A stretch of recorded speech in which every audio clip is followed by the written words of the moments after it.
In August, we'll start with the Pledge of Allegiance. Pledge allegiance to the flag of the United States of America, and to the republic which stands one nation under God, indivisible, with liberty and justice for all.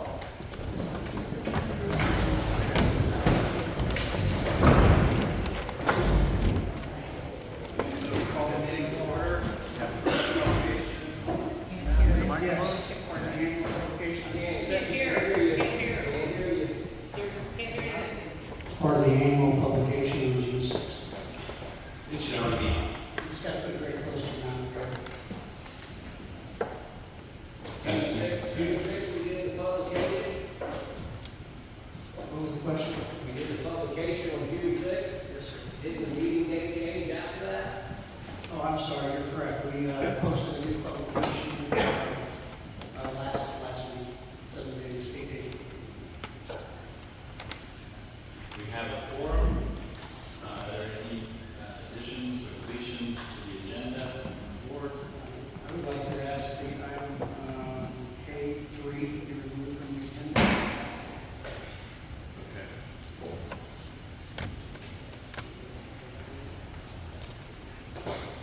I assume you're postponing that to a later date. Yes, we're going to coordinate with the city manager. Just too early this time, but I think one more time because Buzzing's downstairs and one brother.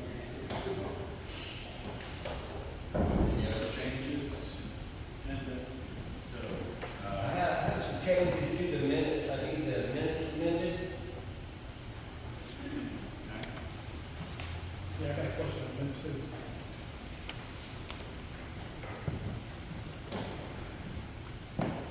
Minutes now, sir? yeah. You ready? First one is Frank Danskin. Go ahead.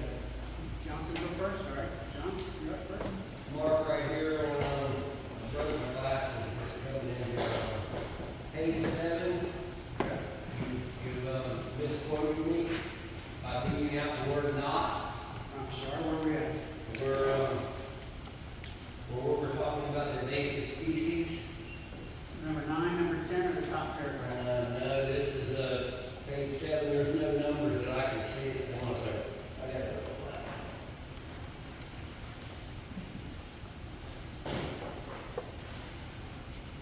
I just would like to put in the minutes that we brought these people together with no air conditioning in this meeting.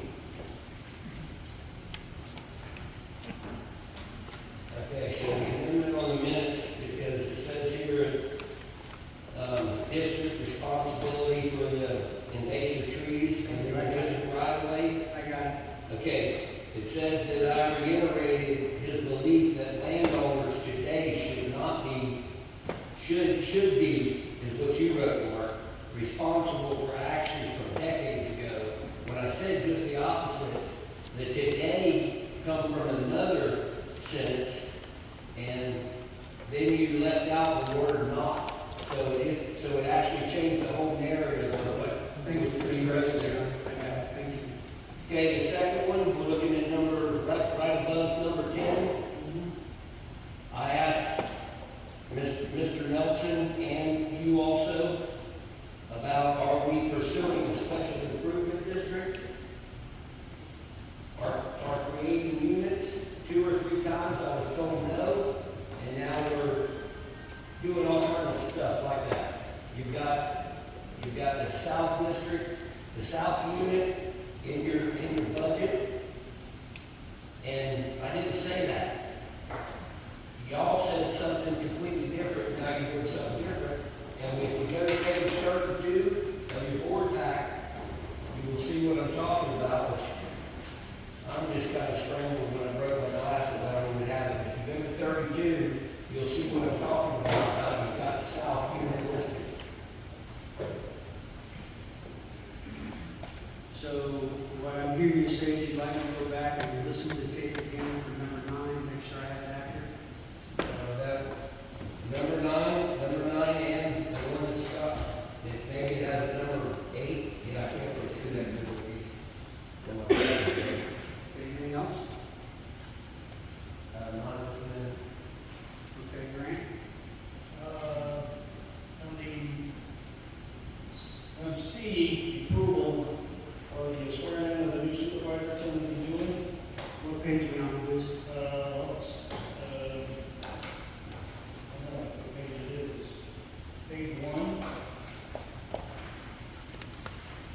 Just call the order, then you have proof of publication, and then you have to swear in as a supervisor. Yes, sir. Timothy Dooley. There's a number of things that are wrong in here, but I'd like that you have it written here that the meeting, that the attorney, said that the meeting, the election at the main landowners meeting was legal. I don't think he said legal. I don't know. I'd like to ask him if that was, if you quoted that election was a legal election, or if that was just your opinion. I think at the time, that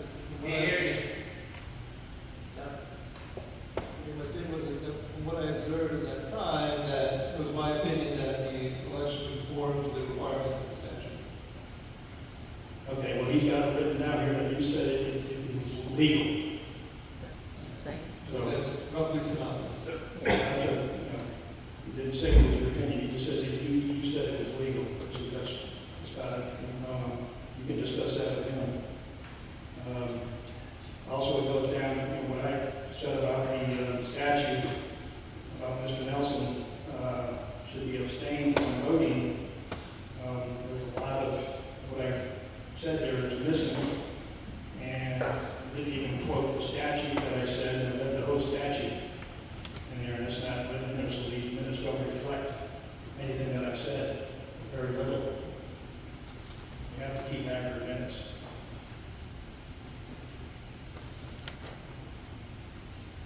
Anything else?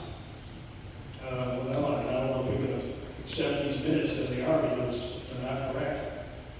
So, to them. If we accept the minutes the way they're written, it's wrong. I just want to make it Should be a bit, any other comments? on that. We have that's it on the minutes. Not really. I just got all kind of inadequacies in these minutes right down to, I guess this is not the minutes, I guess it's page 24, you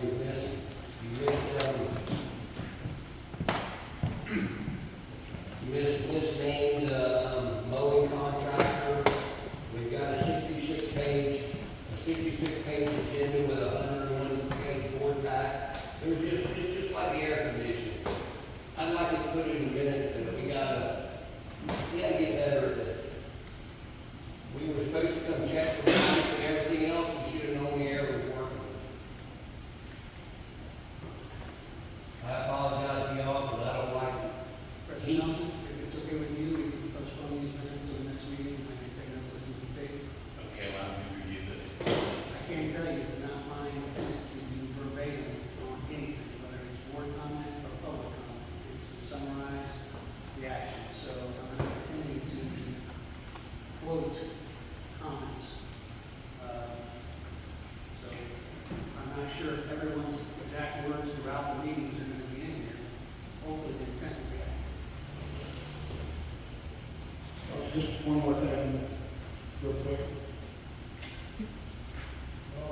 It also says down there on G approval, minutes of May 22nd, regular board meetings, Grant Anscombe noted that the minutes did not contain the name of each, so this is a continuing thing. The minutes, I complained at the last meeting, that the meeting before that, the minutes weren't correct either. And it's not just a word or two, it's a lot of stuff. And again, just to remind the board, if the residents do not come up to the mic and choose to speak at the seat without giving their name, I may not be able to get their name in the voice. It's not the name, it's what you're saying. Or it also It's, just that's a piece of it, Mark. It's not just that. I'm not trying to beat up on you. I'm just trying to tell you no, I understand. that the minutes are incorrect. I've taken minutes for quite a few decades. You have to have correct minutes. guess what he's asking though, guys, is before you speak, state your name so that she's got it on the record, so that he can say that Grant Danskin said and that John Savage said. So And I can she's also got tell it. you that I may not be able to pick up everything when you're speaking from your seat.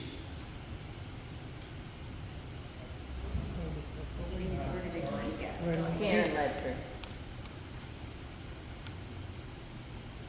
I'm just curious, where do we speak from? Well, earlier we asked y'all to come up to the lectern, which would have been closer to the microphone on here, but that's kind of never been done, so we haven't been pushing.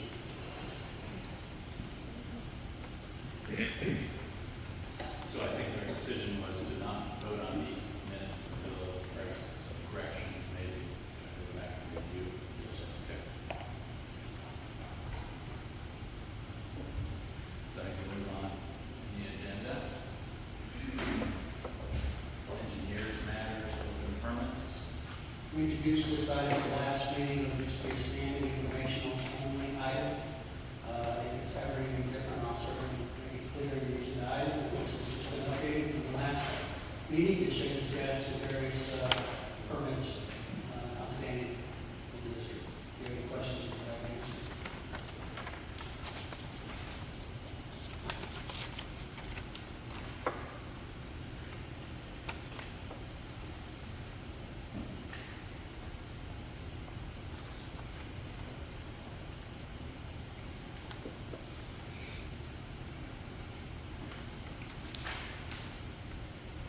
All right, if there's no comments on those, move along to attorneys matters. Mr. Bain. I have no other agenda items on here, so we'll be two reports put down to the agenda. Okay.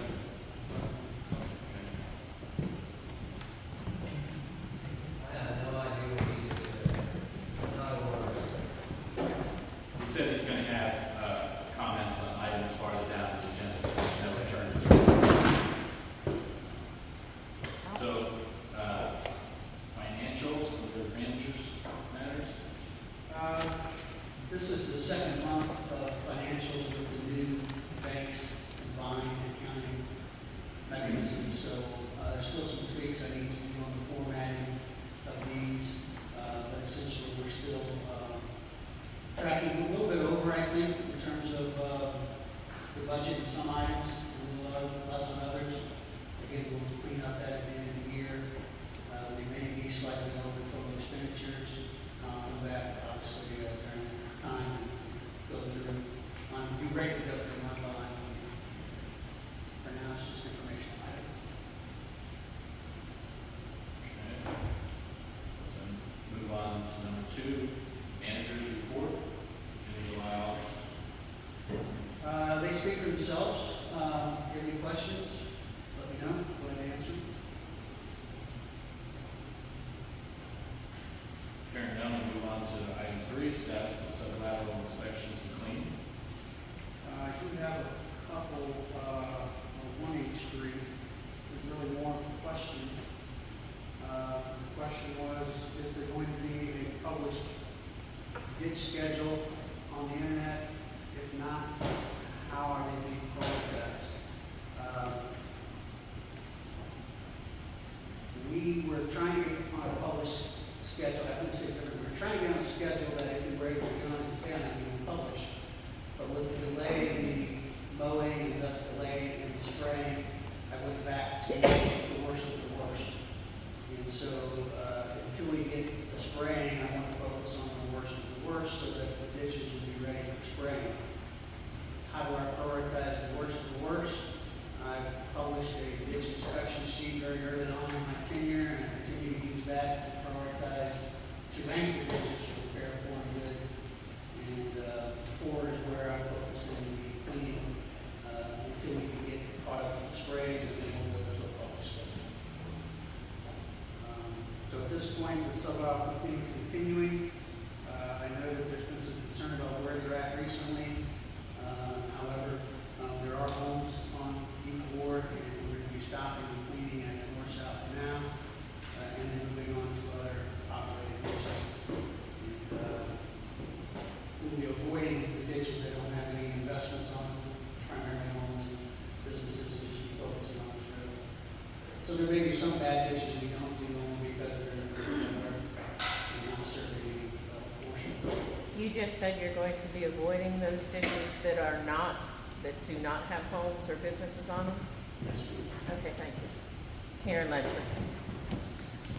I'm sorry, couldn't hear it fully. John Savage, the whole,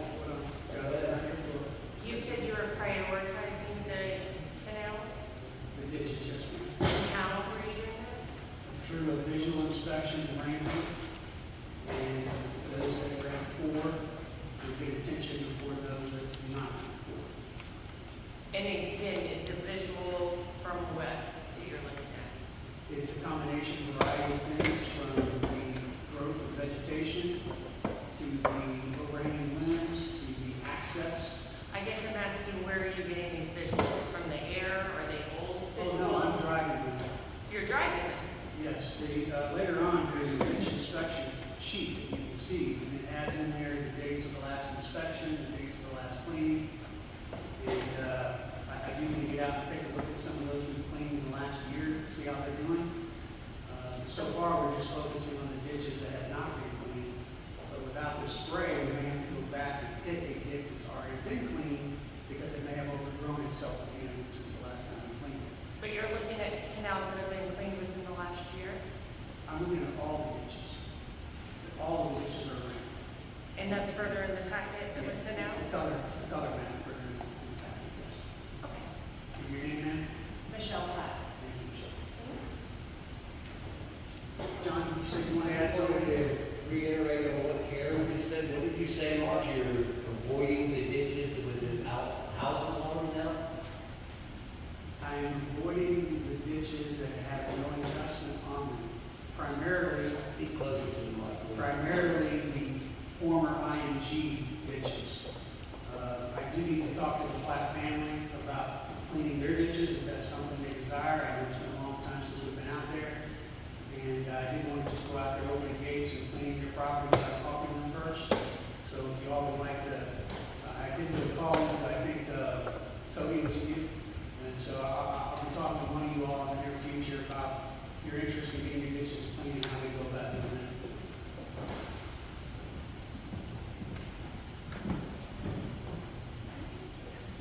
Grant Danskin.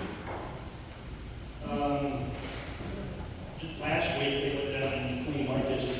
We spoke about this, about all the debris that you took out and placed on the bank, which we had about maybe a foot or so of bank now that's all in the road. You took all the garbage and anything that was in that ditch and just put it on the road. And all my neighbors have mentioned to me, and I mentioned to you that it needs to be hauled off because there's trees and things that are about to start growing right on that bank. And you took the trees and put it on there with the dirt and muck and everything else, all the beer cans and bottles and plastic things, and there's just garbage in it that's been in there for decades. They haven't been cleaned. And you said that they haven't done that in the past, and you're not going to do that now. And it's in the plan, it states that you have to pick this stuff up and put it in a dump truck and haul it off to the Unionville County landfill. That's in the plan. And there's dead fish that are stinking, dogs, people take their dogs for walks, and the dogs are throwing in the dead fish. People have to clean the dog about 4 or 5 times. There's some copper-looking sediment that's coming out of one area. I don't know what that is. I was the hazmat tech when I was in the fire department, and we treated everything as a potential problem until proven otherwise. So I don't know what that is, and I'm not going to touch it, but it's all on the road and running into across the road and into the farm fields of everybody's pastures where they're animals. I don't know what that is. There's only one spot, so it's not up and down the whole ditch. I've had people say it must be this, it must be that. I'm not gonna test it. I don't test it. It needs to be, you've essentially taken garbage out of the ditch and placed it on private property. And then you told me to survey, and if, I'm gonna put a fence up between my yard and my neighbor's yard, I have to get a survey, I have to file a boundary mark for it, so I put stuff. You just took your stuff and put it in my yard, what you just did. It needs to be picked up all the way. It's starting to ferment. And I'm sure, I mean, if you guys clean up ditches out there, I don't think you just need it sitting out there to ferment. Lots of people can drive by. Thanks.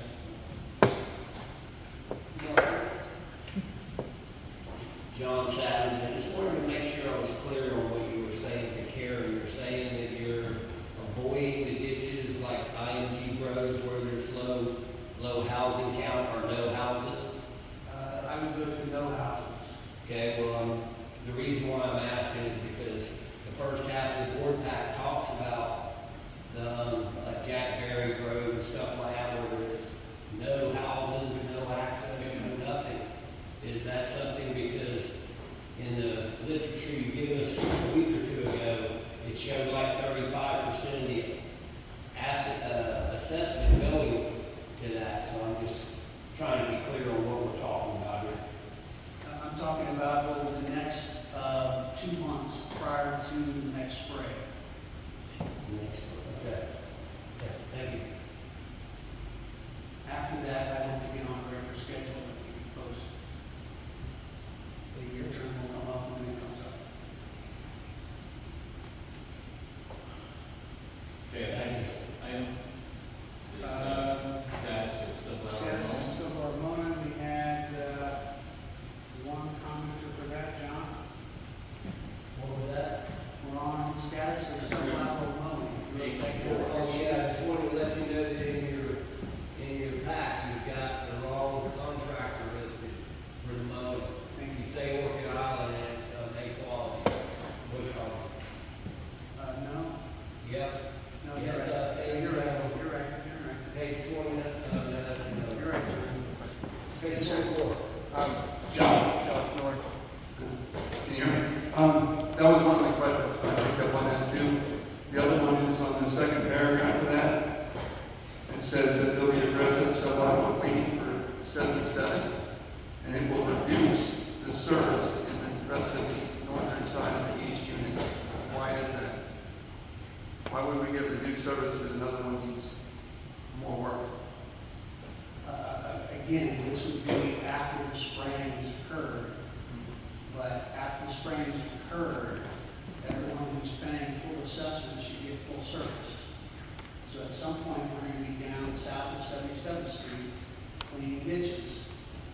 And at that point, there may be reduced cleaning north of 77th. Just by matter of fact, we only have one sheet. Well, May would be a good one where you have will, which basically says we will have reduced service. When you have one machine, when it's down there, we will have reduced service, yes. Your name? Josh Miller. Josh, But I'm not sitting down there until we get the first spray done. And hopefully get the worst of the worst, north of 77th done. Mark, did you move the machine from John Brown's off of 97 today? We moved them last week, yes, we moved them on 27th. Last week.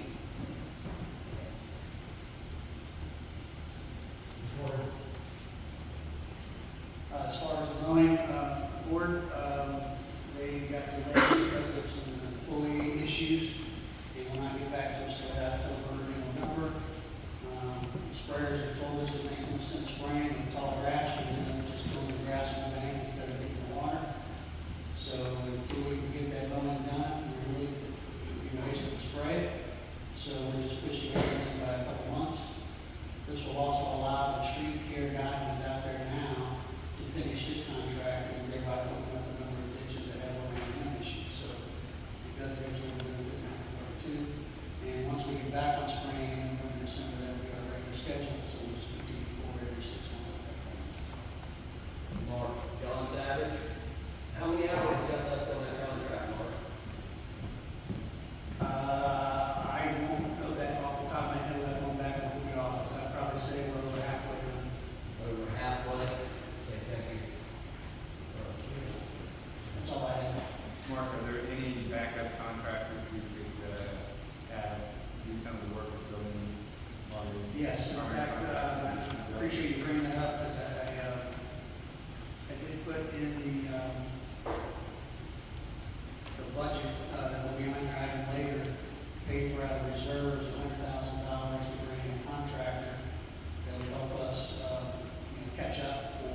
continue the service that we're providing yet. Fortunately, that won't be done before the sprays because the bid takes 4 months to accomplish and the spray will have been done. But yes, I do see us for a period of time next fiscal year with 2 machines at which time we can borrow that control. And we will be using that on a bid mechanism with a linear foot price, kind of mirroring the contract Sebastian has, and it might even be that we choose to piggyback off Sebastian on the food system. If that's the decision we make, we could have it out there much quicker. But I meet with that contractor this Thursday, talking about the service. At Lowe's Friday? No, this would be Kate's, who's doing the Sebastian River Improvement District mechanical cleaning. What's his name? Kate's, C-A-T-E-S. I have a question. Mary Lance. If you have a contract with Orchard Island to do the mowing, and they don't have a staff to do it, isn't it incumbent upon them to figure out a way to get the contract done? Aren't they in breach of the contract? No, they're not in breach of the contract. The contract was a one-time contract. This would be a new contract that would be left for them on the site. So we have a contract with them now. It would be entered into as part of their mowing. I'm sorry, I'm not understanding. You have a contract for them to do mowing. It was a one-time mowing contract which they already completed back in December. So they were going to put another contract in place, and that's when you discovered that they lost their staff? Correct. Thank you. I have a quick question. On the Kate's contract that you have now, was that something that did you put it out for bid? Did you do a scope of work, or is that just something that? Kate's contract I'm talking about is not our contract, it's the contract Kate's have with Sebastian River Improvement District. Correct. That's the contract I have. That's the contract I'll emulate if we go out to bid, or we can piggyback directly on the contract. That's what I was asking. I didn't understand. Thank you very much. Karen, my, So do we need to make a decision on that part? In terms of In whether- terms of Kate's contract? I was gonna bring it back at the next meeting, because I wasn't expecting to get it in before the spray, but if it's a desire to try to get it in for the spray, we can certainly provide direction out, and if it's piggyback, we can just move forward and piggyback. I'm not sure if our district attorney wants to opine on that. This is the same case that did the $96,000 pipe on this too? I don't know, sir. I'm not familiar with what you're referring to. Case that did the $96,000 blue use pipe on this too? You know, nobody knows what I'm talking about. Ditch 2, P2, and Park Lateral. It was supposed to be a $76,000 job. Went out to bid by 2 cases, one of them was the landowner next door. One of them come in at $76,000. I think Blue Goose coming in at $86,000 when it was all said and done. Blue Goose got the job and it was $96,000 total to put the pipe in at ditch 2 and Park Lateral. Nobody knows any of this. It was a Do we know the hours, it was almost $100,000 and it was like last year and it was just last It was a pipe to nowhere. Years ago. I'll bring it back. It was a couple years ago. It was a couple years You ago. confused us, John, when you said the Kate's contract. I don't think Kate's has any. Kate's is one of the 3 bidders and the first one of the people that lived in the $96,000 pipe. $96,000 pipe, which I see we got some $100,000 pipes we're wanting to talk about tonight also. In the board back. I won't keep stopping y'all. Just please don't act like you don't know what I'm talking about. Do we know the underneath? I don't know what you're talking about now. I really That's don't. crazy, Greg. That's crazy. You're a blue goose. We've discussed this before. It's, It's a pipe to nowhere that was talked about. Remember the pipe to nowhere 2 years ago? That's what he's referring to. I understand. He's but asking- This is the first anybody's telling me that there was a lower bid because they're not. There was. Yeah. There There- was. I've never heard that before. Yes. Karen That's had, a lower qualified bidder. yeah, there were 3 bids that you guys showed us in the documentation. One of them was Kate's, and then there was, Those of them were cases. and there was Blue Goose. You came in at 76, but it ended up costing 96. That was the pipe to nowhere that we, brought up to you a couple years ago. That's what he's referring to. The one case had a $200,000 bid, one had, and it was Kate's fencing and Kate's tractor. There was a different manager at the time, all I can say is that's the first time I've heard that. I can't believe you know that. We had all kind of discussion last year about the $100,000 pipe in nowhere. We all remember. Yes, ma'am. I just Sorry, Ray. can you go back to the Sebastian River thing that you were talking about emulating? You said Yes. what was the Sebastian River what? Sebastian River Improvement District is another similar district a few miles to our east. And they've recently entered into a contract with Kate's to mechanically clean some of their facilities. And they did it on a linear foot bid. They had a lot of different add-ons. They had one add-on which was hardening material away. They had one add-on which was disking the material in, but basically it was a sub-level cleaning contract. So you know someone with Sebastian River that showed you this contract that you might emulate for our district? Yes. Okay. And has Mr. Cates given you any indication of his Mr. Case and I pricing? are meeting on Thursday. Okay. Well, I don't know if it's Mr. Case, but someone from Case is going to meet on Thursday. Yes, sir. That's all I have for that one, sir. Okay, status of subliminal tree care and 5 years. Tree care, that's an ongoing contract. They are probably a little over 50% done with their work. Currently, a little under 50% building, probably a little over on the actual work. They have a meeting about building, so probably a little over a week. From all the people I've talked to, we've looked at the work, they're pleased with the work that's being done.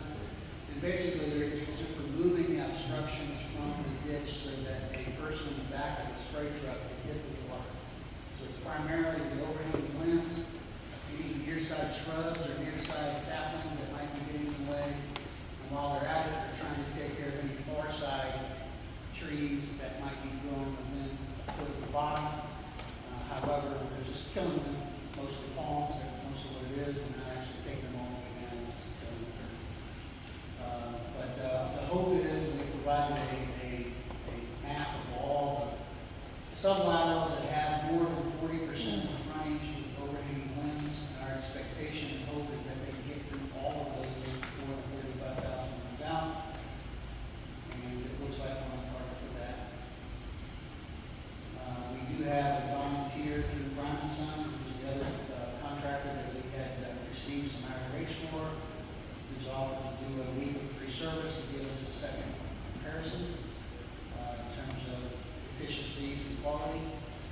And we started on 97 when I realized with Steve, our board member, Karen Tell's help, that the city's responsible right now for that ditch, and until we resolve that issue, let's put them on a different ditch. They've since moved into 91st. And I'm not sure if you can make that today or not. I think we had to worry about hauling the machines, so they made the machine on. But that's a free legal service. Thank you for catching it, Steve. Thank you. That's all I have on that.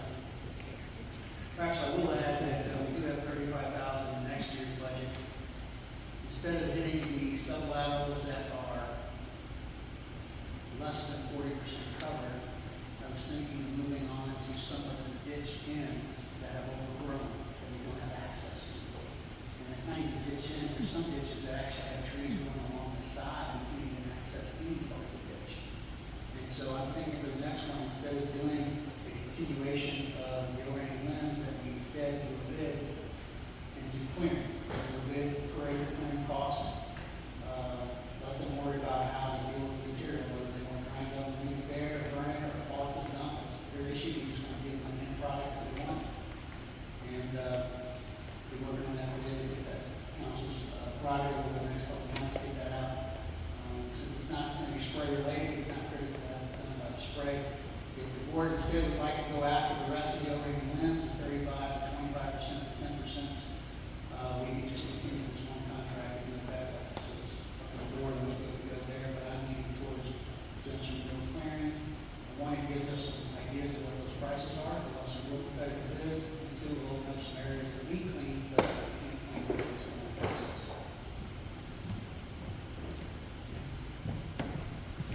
Do we need to make a decision on that now? If you feel comfortable, I mean, if you have any thoughts, I'd love to hear them. If we wait till the next meeting, it's November, and the spray's already here, so it'd be too late to continue overhead limbs. So if you want to continue overhead limbs, you have to need direction. I have a question. Put that in the comment part of this item. Brown and Sons, do they have equipment bigger than the current contractor that has the equipment they're being used now? Brown and Sons has equipment, yes. Yeah, bigger than what's currently being used by Not the same contractors. size. Second, Same size. They have bigger equipment to answer your So question. that's- But the equipment out here is the same size. the unit that they have now is causing damage to the windrow trying to reach the other side. And if that continues, you're gonna have washouts to deal with as well, particularly 109 west, of Babcock. We So did have some issues with that, and we do have some corrections to make. Since then, we corrected that, so going forward, we shouldn't be getting that close. that's what I was asking, I mean, I would just change the scope of contractor. We can be a little closer. Okay, that's why I just saw that, if they're gonna have the same machine, they're gonna show you the same work. If they have a bigger machine, they're doing both sides, it might be worth the demo, but if they're gonna do the same thing that another person is, I wouldn't waste your time, in my opinion. Free is free. Well, I understand that. They treat it that way, they won't be as kind to you when they've been on it. Speaking from experience. What page are we on, Mark? We're on item H5, page 25. Page 25? Josh Miller. Yeah, Joe, sorry. I know, did it go? Any thoughts on whether we go after the 35% to underwriting limbs, or just say next year's 35 grand before we bid on clearing? I think before we make a decision, since we have them out there and we're supposed to be observing them and seeing what they're doing, how can we make a decision now? Let's let them continue. We got meetings now, like you said, like almost every month through till February, and we can put it on one of the agendas. But at this time, I'm not prepared. We have Brown, who worked 3 days over on the 97th, and we now moved him over. Hopefully, he's getting to 91st, to do 91st. And that machine is definitely bigger. It's a track unit, it's a bigger head, we talked with him, he can handle bigger trees quicker. But again, there are issues with the banks. And, but that one, again, the reach, I don't think was much harder when we looked at it. The reach, but it was heavier equipment. It better head. So I'm not prepared to make a decision until we can evaluate just exactly what's going on. And then Yeah, the reach was my concern, because get too close and they have other issues, you know what I mean? exactly. We're also looking at things today around and inspected some of the ditches, 109th Street, one of them, 105th. The flow in there, if I went down inside those ditches after they've been chipped, I thought it was going to be an issue with the flow. Those ditches, those sub-levels are flowing really well. They're flowing really good. You go to 101st Street and you look at it, which is another one that's like 109th all over ground, and it's not flowing. There's duckweed in it. So again, let's let them finish. Then we evaluate, we go again like we've done, and evaluate and make a informed decision on how we're going to do these trees and what's going to follow up. But right now, again, we haven't had a lot of rain. And look at those ditches, they use ground and the water, if you look at them, they're streams, they're flowing, where side ditch hasn't been hit at all. It's going to be interesting to see 91st. Mark and I went way out. We actually went past the roadway and looked a little bit. That thing needs some serious work, but we moved them over there instead of on 90. Is 97 representative fits in the needs in the area? Yeah, I would say that 97 wasn't in need. The only reason why I told Mark to pull him off of there was because I don't think we should help reduce the city's costs, which they owe us. We're getting free service. We put him on 97th Street. What's he doing there? They're supposed to take care of that. They're supposed to pay for it. So the only reason why we moved them was just because of that. But that was a fair ditch to do, you know, growth-wise. The trees were bad, but I'd like to see it in some of the other ditches that the landowners need. Here's your question Yeah. before the ditches really fall into two categories. If you have a ditch that has a lot of retaining limbs, the actual surface of the water is going to not usually clogged. And you have the other group of ditches that have very little retaining limbs and you have a lot of cloggage. 97 was a good example of retaining limbs, not so much the cloggage issue. Although there were spots there, for sure. Do you want to comment on this? I just had a question. So you moved them off 97 because it wasn't as bad to send them to 91st. Is that what I just heard? It wasn't that it wasn't as bad, it's that 97 currently has a condition that the city of Fellsmere is supposed to maintain that ditch. And by us giving free service, we're helping the city, not the landowners. So moving into a ditch that doesn't have land assistance, it gives that free service to the landowners instead of the city of Fellsmere. So 97, the city is supposed to maintain that. Because of a prior water line permit from decades ago, yes, they're supposed to be maintained. And which part of 91st are you sending them to? I think it's east of Woodland. Yes, it's east of the 101st Street is one of the next ones that's going to be hit. He's over there working. The machine broke down, but he is going to hit it, and it should be attacked just like 109th Street. You're talking about trees. We're talking about trees. Trees, we're talking about trees. Right. Because down below, like the manager said, what we're starting to observe is those trees, there's no aquatic vegetation growing where the trees hang over. Because there's no sun, there's nothing getting in there. As soon as he cuts them back, you look, and all of a sudden, the only thing that's in there is the chips. That's why Rodney always sprayed. He sprayed and the limbs died. And He cut the limbs, killed the limbs back. it sounds like John Savage, it sounds like madness, but Rodney left them overhanging trees there for a reason. So I questioned him years ago, and that was his reason, was when you open it to full sunlight, it grows grass and other, which really, there should be just taken care of, and there wouldn't be any of it. That's the end result. Really, we don't need the trees hanging over in the road. We need to maintain the ditches.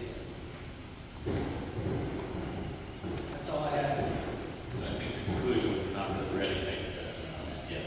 So, I'll make sure that we add it to the special meeting agenda and make sure it's properly noticed. so status is the lateral spring.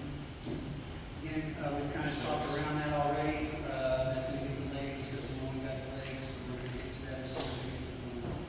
Can't do so lateral spring until we get them. That's the recommendation of the spraying crews. And Orchid has no set date yet, right? He doesn't know, he said, Again, my mistake, it's A-quality. quality bush hog. And yes, they did late October, November, not specific dates, just the general. they just generally said late October and early November. At this point.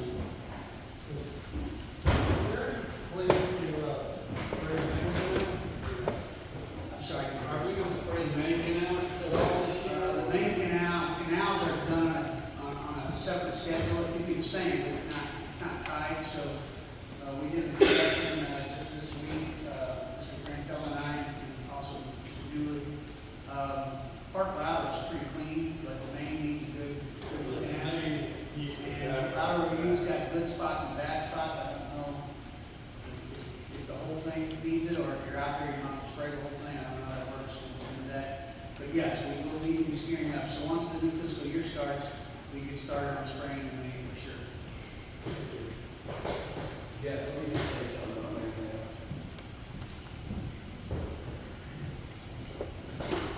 John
came from the Blue Goose sign. No, I don't mean it, Greg, it's not against you. I'm telling you, I will look at it. Them hyacinths come in with, when the wind went west, it just blew them right down there. They were not there 3 weeks ago. They were not there 3 weeks to a month ago. And anybody that looks at that bridge knows that. I'm just saying, the part of Main Canal that we plugged off is part of the growing of the hyacinths, just like where you've got from 85th Street back to East Marsh plugged off. Look at the hyacinths. It's because there's not a flow there. It grows hyacinths where there's no flow. And Mark and I witnessed that also. You and I drove out there and saw that. And you guys have sprayed some, but not enough. Well, Main Canal. Can I get back to your meeting again with Thursday with the Sebastian contractor, Karen Ledford? We had talked at our meeting, and you were gonna put together a scope of work to put out for bid. You're still planning to do that, right? Because there's numerous companies that will low bid each other and get you So a, what I'm hearing you say is that you don't want us to piggyback on the case, you prefer us to do our own bid.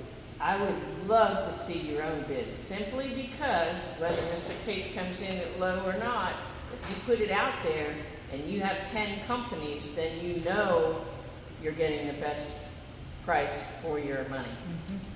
It doesn't make sense to just go with Mr. Cates. I'm not saying anything good, bad, or indifferent about him, but I do believe that that should go out the bid, because I do know that there's a lot of dirt companies out there that are hungry, that will bid on it.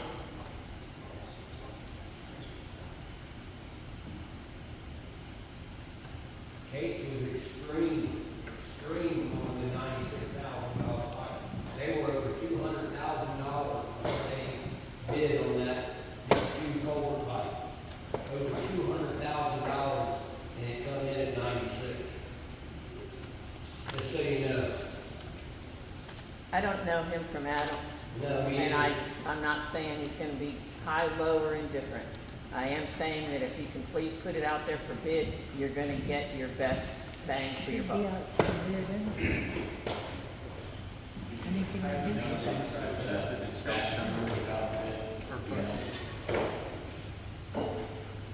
got a page 27 when you're ready, Mark. Let's do it. Shut it off again. I think that finishes up management matters. There's nothing on the consent agenda, so we're into public hearings on the budget resolution.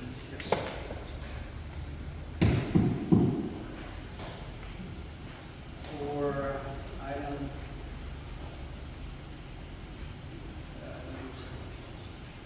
J1 and 2, we have, looks like John, no, there's a Josh.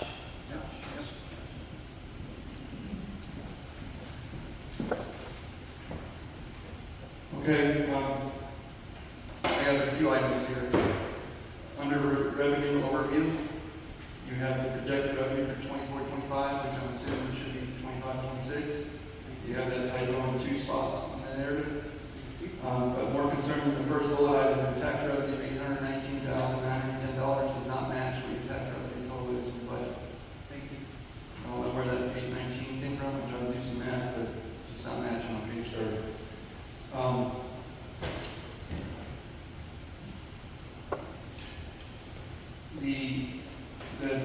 The private pay bullet item, who's that from and why? So That's my page 27 also. that would be Fellsmere joint venture.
Your other item that does not match your budget from your narrative is your insurance under administrative expenditures.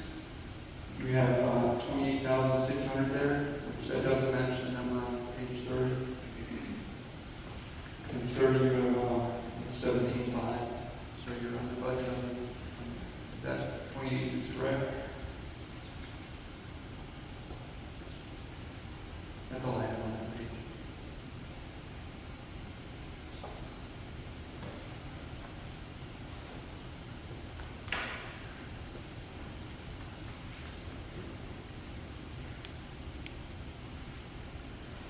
Just so you know, the insurance was not the liability insurance, it was the health insurance.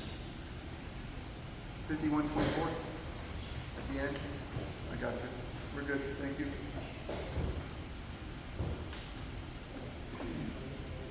Next on the list is John Savage. Are we at page 27 yet? Yes, sir. Yes, sir. Okay, page 27, it's about $50,000. I have a serious concern whenever a private individual is going to pay for redistricting the district, especially when he's the president of the board and also like the biggest landowner. And then my other question is the $14,000 engineering that's added to it on page 32 to make up the total of $64,000. Is that $14,000 the money that you're saving us by being the engineer?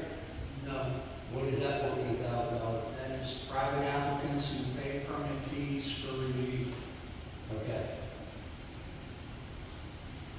I'd like it put in the minutes that I'm very concerned about this private pay. And do we have the lawyer in litigation or lobbying or in legislature, any of those words right now in the process to create this, which we're calling it a split, but we've called it a conversion, we've called it a... No, conversion was converted to a stewardship district.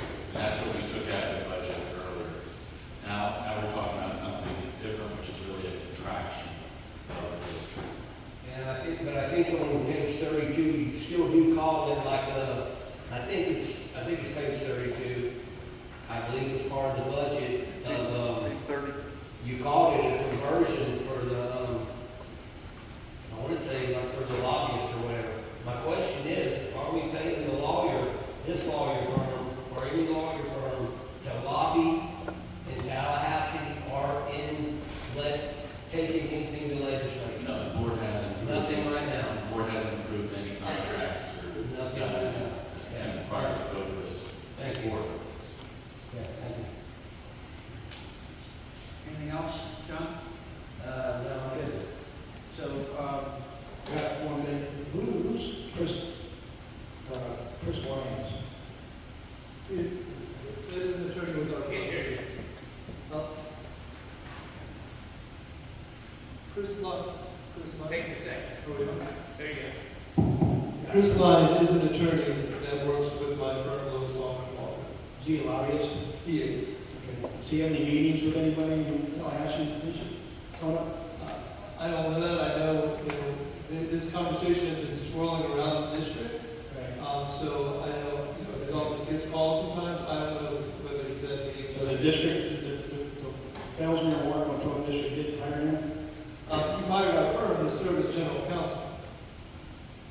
So he's with your firm? Correct. Okay. So we're waiting for him to do what in Tallahassee? He's got a meeting with Bob Ryder. Apparently, nothing. He's gotten calls, I know he's gotten calls from legislatures, he's gotten calls from district residents, asking about the district. So we've been engaged here for a few months. So at this point, his only interaction has been to, indicate that we now represent the firm as general counsel, which is the role I provide.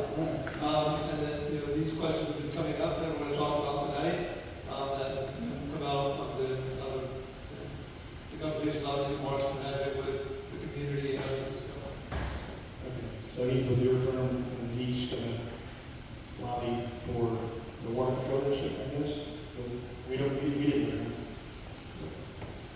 But he has not begun that process yet. He has We've not. received calls, we've certainly not done any action since it's got no direction from the board or the residents to move forward. Thought he was meeting with Brackett or something I'm sorry, what was that? He has a meeting with Bob Brackett a week and a half until last week. I don't know about that. Let me just ask a simple question. Greg, are you gonna hire this firm to lobby for you? They're already the counsel for the district. Correct. Louis Long and Walker. Right. Yeah, I understand that he's out there seeing responding to what constituents in the district have said, passed on to local legislators. But are you gonna hire him for that? What's that? Yourself personally, private pay?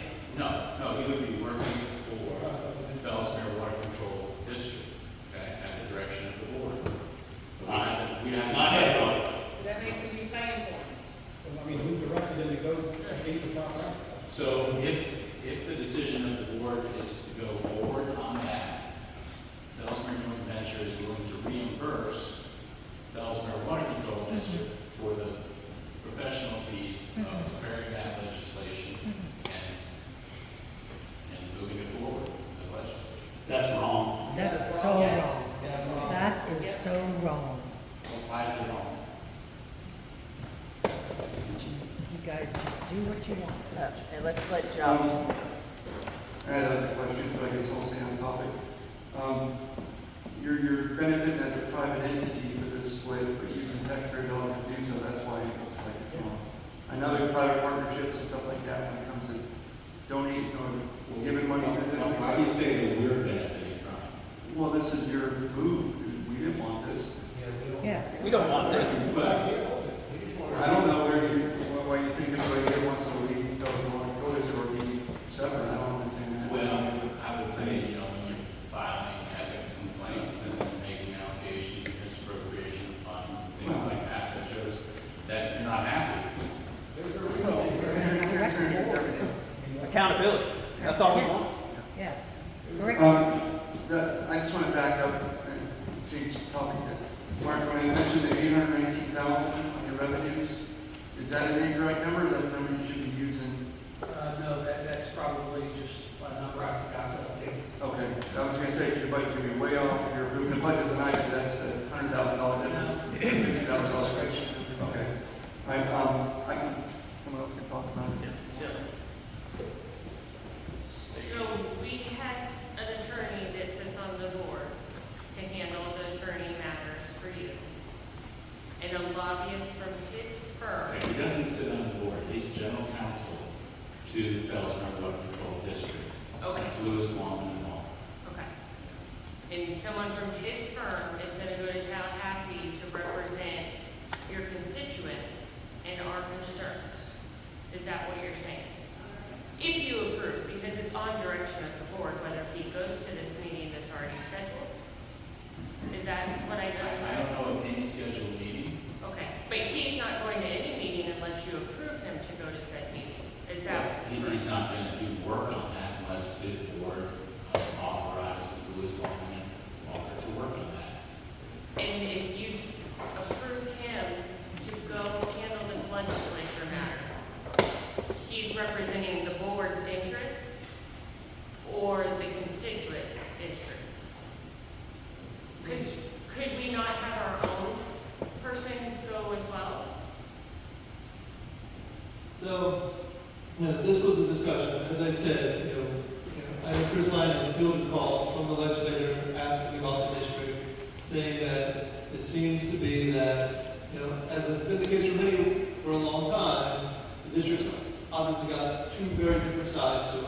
There's the city section, which has been calling for the right to have elections by the electors instead of by acreage, because there's been concern about that, lack of representation, the fact that there's an assessment differential, etc.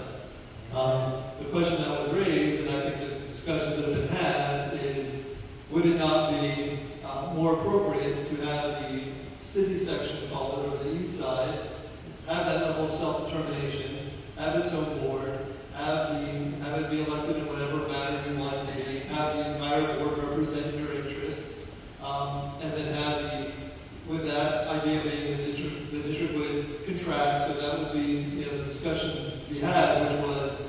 the district needs to, that bill to the contract would have to come from the district, right? And that would be an action the district would have to take. The statement that they're saying is, yes, that's a district, action the district would have to take, but instead of putting the cost of that burden upon the homeowners, that's a cost that FJB would be willing to take out. They, on their own behalf, if they want to establish a new district of their own, would have the opportunity to do that. That would be them, pursuing their interests on their behalf. The interest for the district would be twofold. It would be, one, the contraction of the district to simply the city side, and then developing whatever rules you want to have in place for the city. How many board members you're going to have, how it's going to be elected, when it's going to be established, et cetera. And then that would be something that, to your point, having that interest developed, having those rules set up, would absolutely have to be something that we would expect the committee of homeowners, which already existed to some extent, to develop what they would want that to be. Josh and the rest of the group are certainly conversing with how the district's set up and what those opportunities are, what those options could be. So that was the discussion to be had here tonight, is that something the community wants to pursue? What the benefit of that is to the district, et cetera. So. I appreciate that explanation. It was very good. Thank you. But if and when the board directs anybody to go have these legislature talks to do this conversion, split, whatever they're calling it, if it's something everyone's decided, can someone on our behalf interest go with your lobbyist to the legislature to handle that contractual split? Absolutely. I mean, the bottom line is, everyone's free to go talk to their legislatures, right? Lobbyists don't carry any special power. Yes, but if it's already set up and it's already something that everybody, it's all contingent upon, why couldn't we set it up to all go handle it together? Yeah, absolutely. I mean, the development, but, if the community and the board decides to go forward, there's nothing to move forward at this point, right? There's been an outline that Mark has prepared about some of the issues that need to be resolved, questions about, as I said, about how that governance should be set up on the city side, and that absolutely would be something that would need to be developed with the input of the residents. As long as that's I would assume a committee established for that purpose. As long as that's noted, if you would like to do that, be a part of that. Josh, again, what is the process? Is it a public hearing? Does it get on the election roll to choose to separate and have a special district, like 50% plus one through the supervisor elections? Or is it just a simple public hearing here where you hear us out and vote in your favor anyway? I'm being honest, because that's why we're here. We see that a lot. I'm sorry about the complaint from some of the people here, but really that's ultimately why we're here. What it is that is being asked for, which is the contraction of effectively a single landowner from the district, right? They're saying, for a whole host of reasons, the continuation of the entire district over all of the FJ lands doesn't seem to make sense for anyone any longer. So it's a single person asking to contract a single person's land. The remainder of the district is effectively unchanged, other than whatever rules you want to put in place or whatever the homeowner decides to adopt. What is your path forward? That's what he's asking. How? Well, the budget reflects that the path's already moving forward, just so you know. They're not trying to replace an employee. It's worded in here in the narrative that the reason they're not filling the employee is because of the split's going to happen by January 2027. So to me, it sounds like it's already in the works, according to what you presented in the board pack. Now, if that's not true, then so be it. I just figure what's the process where we actually get to speak our mind about it versus an assumption. That's all. The budget narrative about the employee has nothing to do with the split. And I've said it publicly many times, it has to do with the lease expiring a year and a half after my operator retires. What do we do in that year and a half? It's not related to the split, it's related to an ongoing conversation about wanting to go to contractor service and do in-house service. So let me set that straight. And as far as the process moving forward, that's the item on the agenda in a few minutes. Okay, then let's go there. Thanks, guys. You're welcome. So back to the budget. This pretty much has to be adopted in some form tonight, so we can get back to the proper appraisal and final assessment.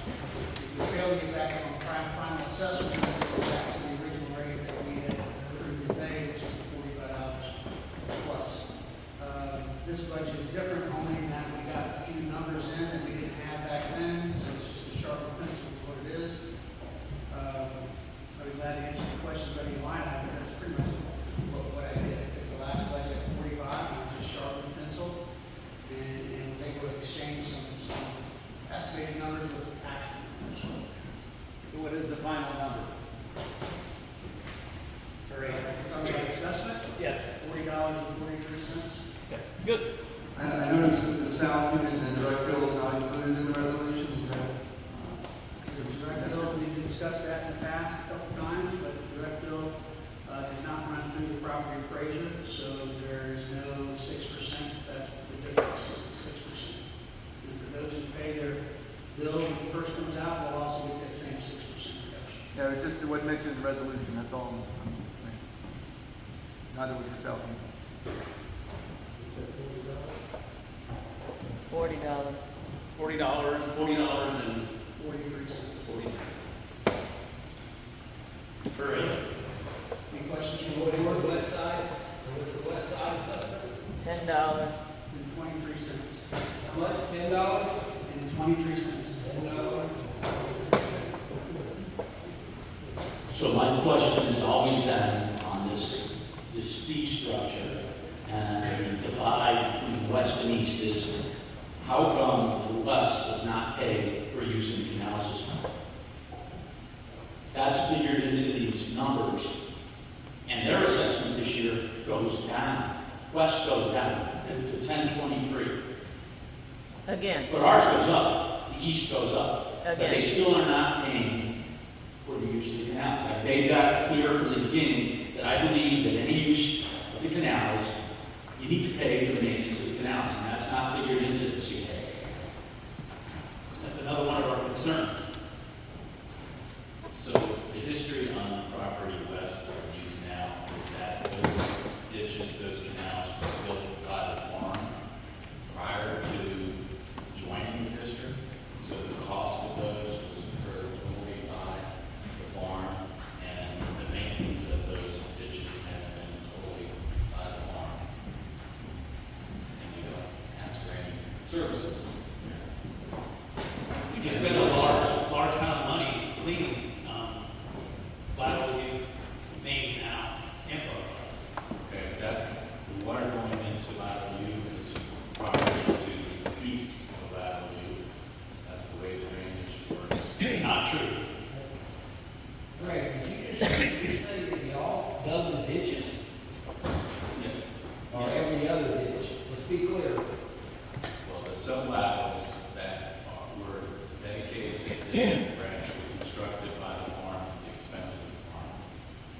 When was that? What year, what do you think that was? I thought the ditches were done when the rest of them were, but you've come and put a ditch in between each ditch. So are we clear, or?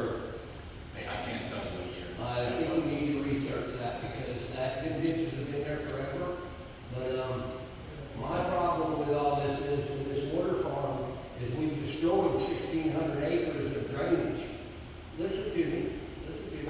We say we're not using the system, but we're pulling the water out of lateral U, putting it in 6 different ponds in the water farm, and then it drops out at ditch 12, and I'm gonna call it S12, even though you say it's railroad canal. And then from there, it goes down railroad canal and is pumped over the wall in the headwaters, correct? Yes, the water's being pumped to headwaters. How are we saying we're not using it? We're even using it to get the water to the headwaters. The water is simply just being cleaned so that it's good enough to go into the lake to sustain the ecology of the lake. But I think we said that we're not using the system, and the system is clearly being used, but it's also been. This is a drainage district. This isn't, we don't sell water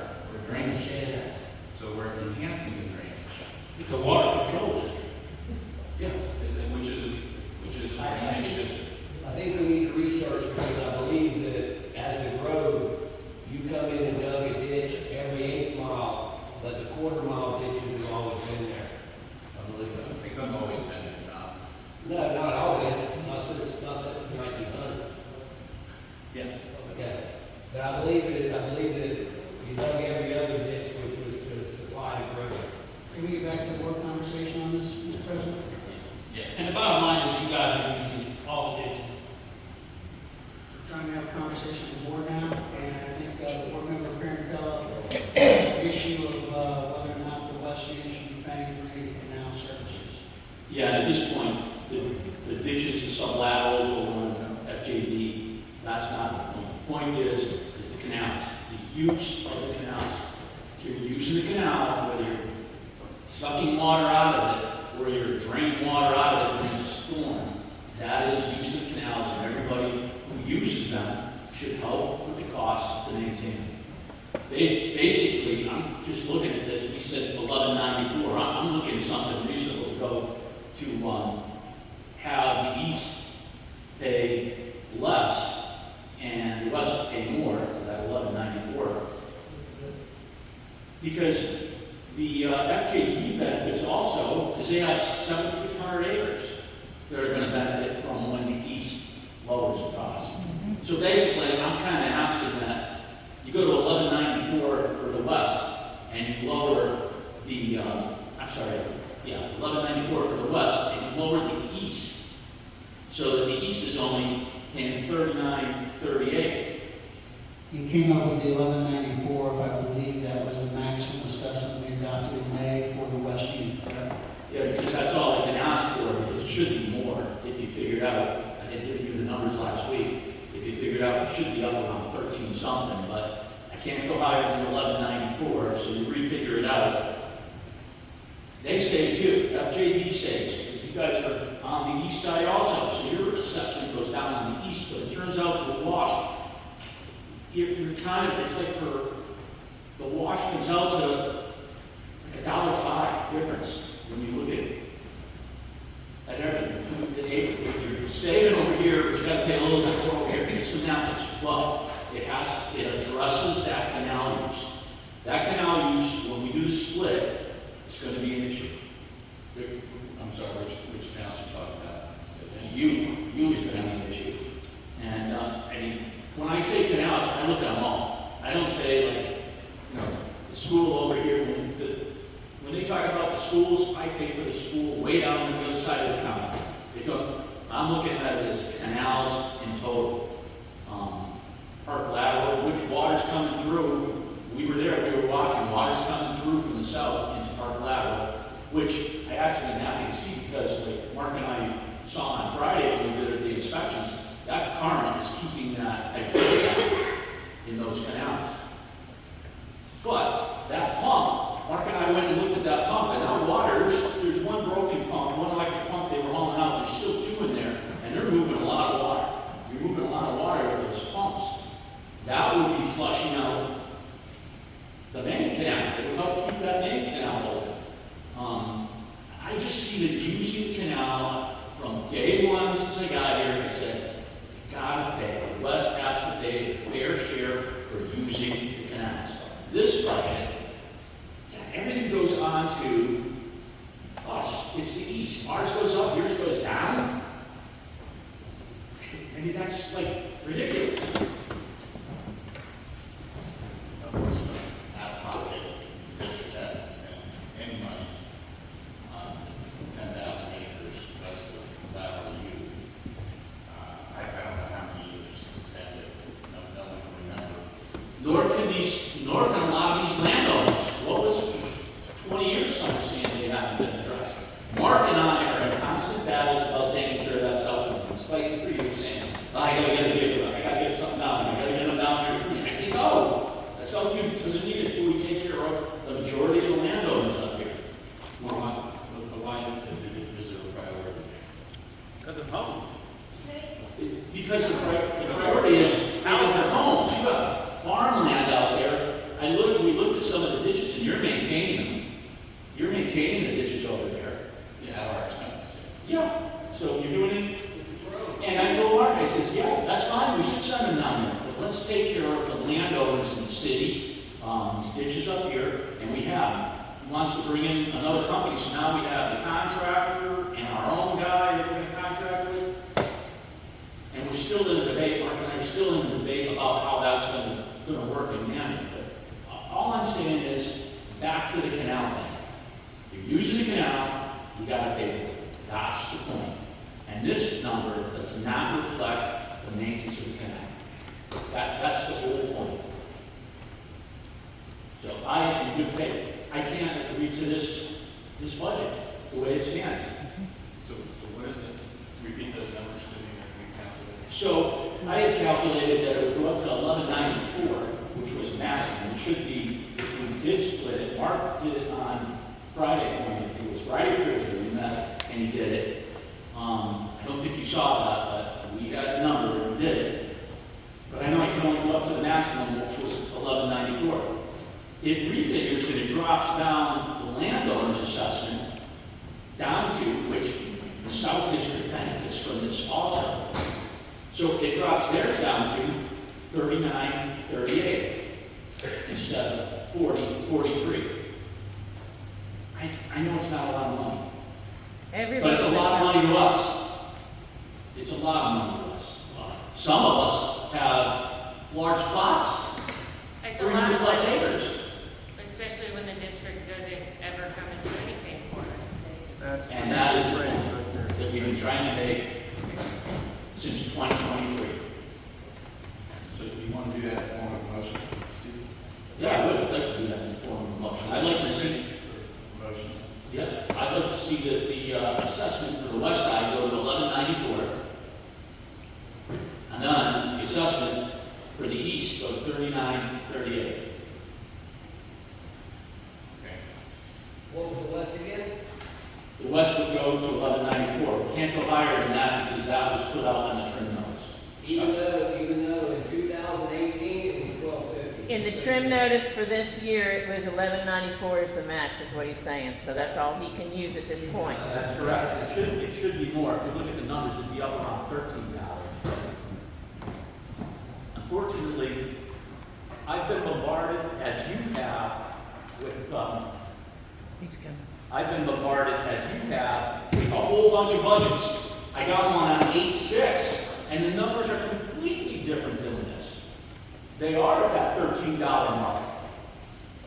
I mean, they're just all over the place. The spreadsheets, they're hard. Stay with your motion. I think that they would be interested in staying with that motion. Let's keep Yeah, that let's on. go with it. I mean, you know what the motion is. It's 11.94 for the west and 38. 39.38. Sorry, 39.38 for the east side. Is there a second? Different perspective, I don't think it's fair, but in the spirit of compromise, I will second the motion. Thank you. Thank you. Thank you. Just a clarification, for the record, the direct bill will be 6% less than 39. He's talking about the former St. John's. That's fine. To the tax assessors. Thank you, gentlemen. You're welcome. Yeah, all in favor? Aye. Any further discussion? Break second. Okay. So we have a motion to amend to 1194 for the west and 3938. All in favor, say aye. Aye.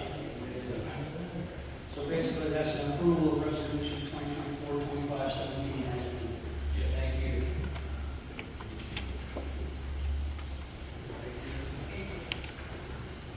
Baby steps. In May, it was $69,000. Let me make a correction on that. We actually just approved the assessment, which is 2024-2518. Now we approve the budget itself, which is 2024-2517. And my hope is that those numbers bring the same amount of revenue, so there's no reduction in cost. What he's saying is, we went to number 2 on the public hearing, was really what we just voted on. We should vote on, which is the budget. And if there is a cost reduction needed because of revenue that is impacted, I will be taking it out of $100,000. Actually, I put that in reserve, but I'll take it out of something else. What's that for, Mark? What was the 100 for? No, he was just saying if it came out different, but it's not going to, because he's figured the numbers and it's only a little bit different. It would be a little bit different because I didn't round to 5 places. Because in the wash between the south and the west, it comes out to about the same. It comes out exactly the same. There you go. Go. So we have to vote on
our attorney is not very well at math. I'm glad to hear you. Anyway, says we're pretty much on it. So we need a motion to approve or a motion to amend.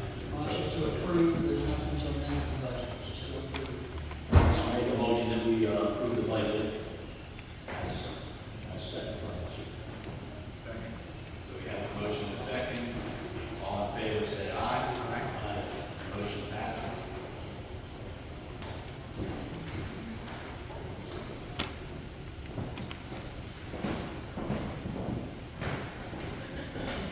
Okay.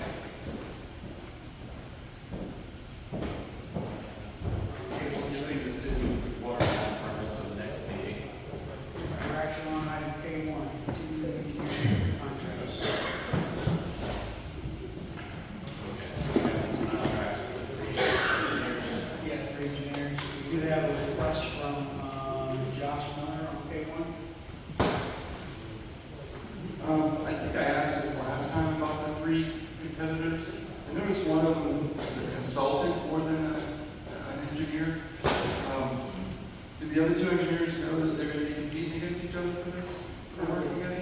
It's just I sign it, they don't compete. Okay, so basically, if they don't know where to get the work done the fastest, or you know, you can get it to you the cheapest?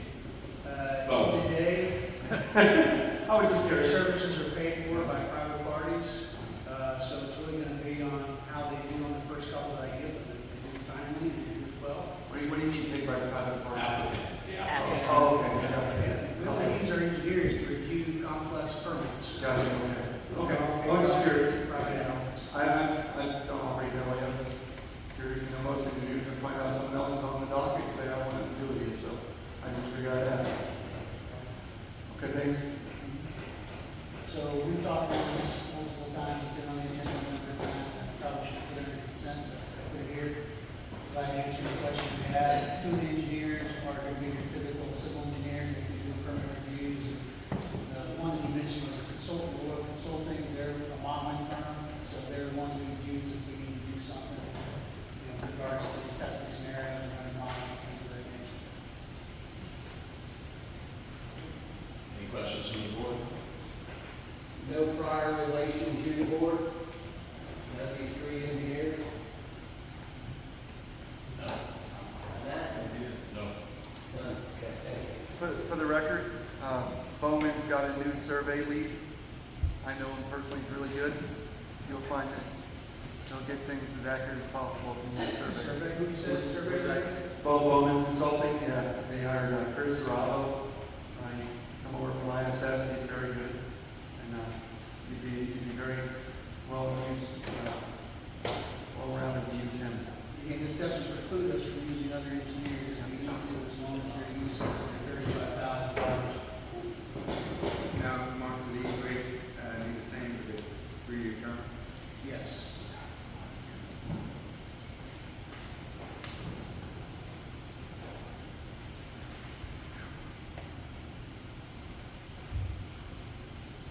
That doesn't preclude them from asking for an increase, it's up to you.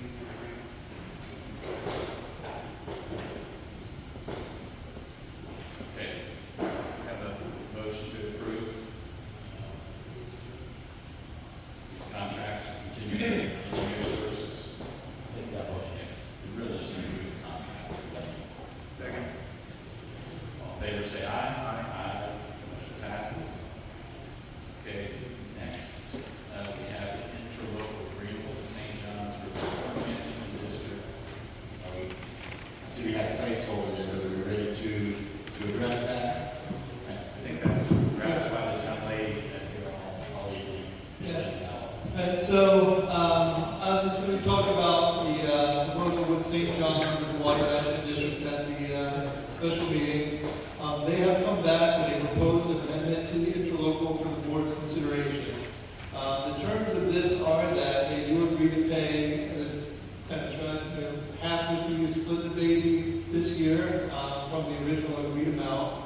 The notion being that everybody's pointing a finger at each other, nobody's sure why this work or analysis didn't get done. So they are agreeing to pay that. The second thing they have proposed in this agreement is that they would do the analysis that they have vowed to do and have that work back to us on or before May 15th Their statement and discussion was, before we discuss or decide what the terms are going to be next year, let's have the opportunity to, we will promise to get you the data, we'll give us the opportunity to sit down and talk about where we're at, what steps need to be taken, if any, what projects need to be put in place, and how the district will work together with them on that. They had taken us at our word, and their word, they would work collaboratively on figuring out what improvements can be made along that area, what impacts to the community can be fixed. With that said, their response was, and that's, we don't want to agree to pay the fee next year, we want to agree to sit down before budget season next year and decide how we're going to proceed, and whether there's discussion of whether there's a fee to be paid, whether there's actual projects or engineering work that need to be done. Let's talk about doing that instead of not knowing what's going to occur at that point. So this is the proposed term for them. This is the proposed agreement for you today. Accept the payment this year. They've got to get us the study done by May 15th next year. And they don't go to that point, we'll be back to where we began. We're going to decide to assess them, charge the full rate, or hopefully be sitting down on the table, figuring out how the district and the same time move forward on that part of the project. What was the amount, John Savage, what was the amount that they agreed to pay? It's $10,300 is what they're paying this year. 10,000.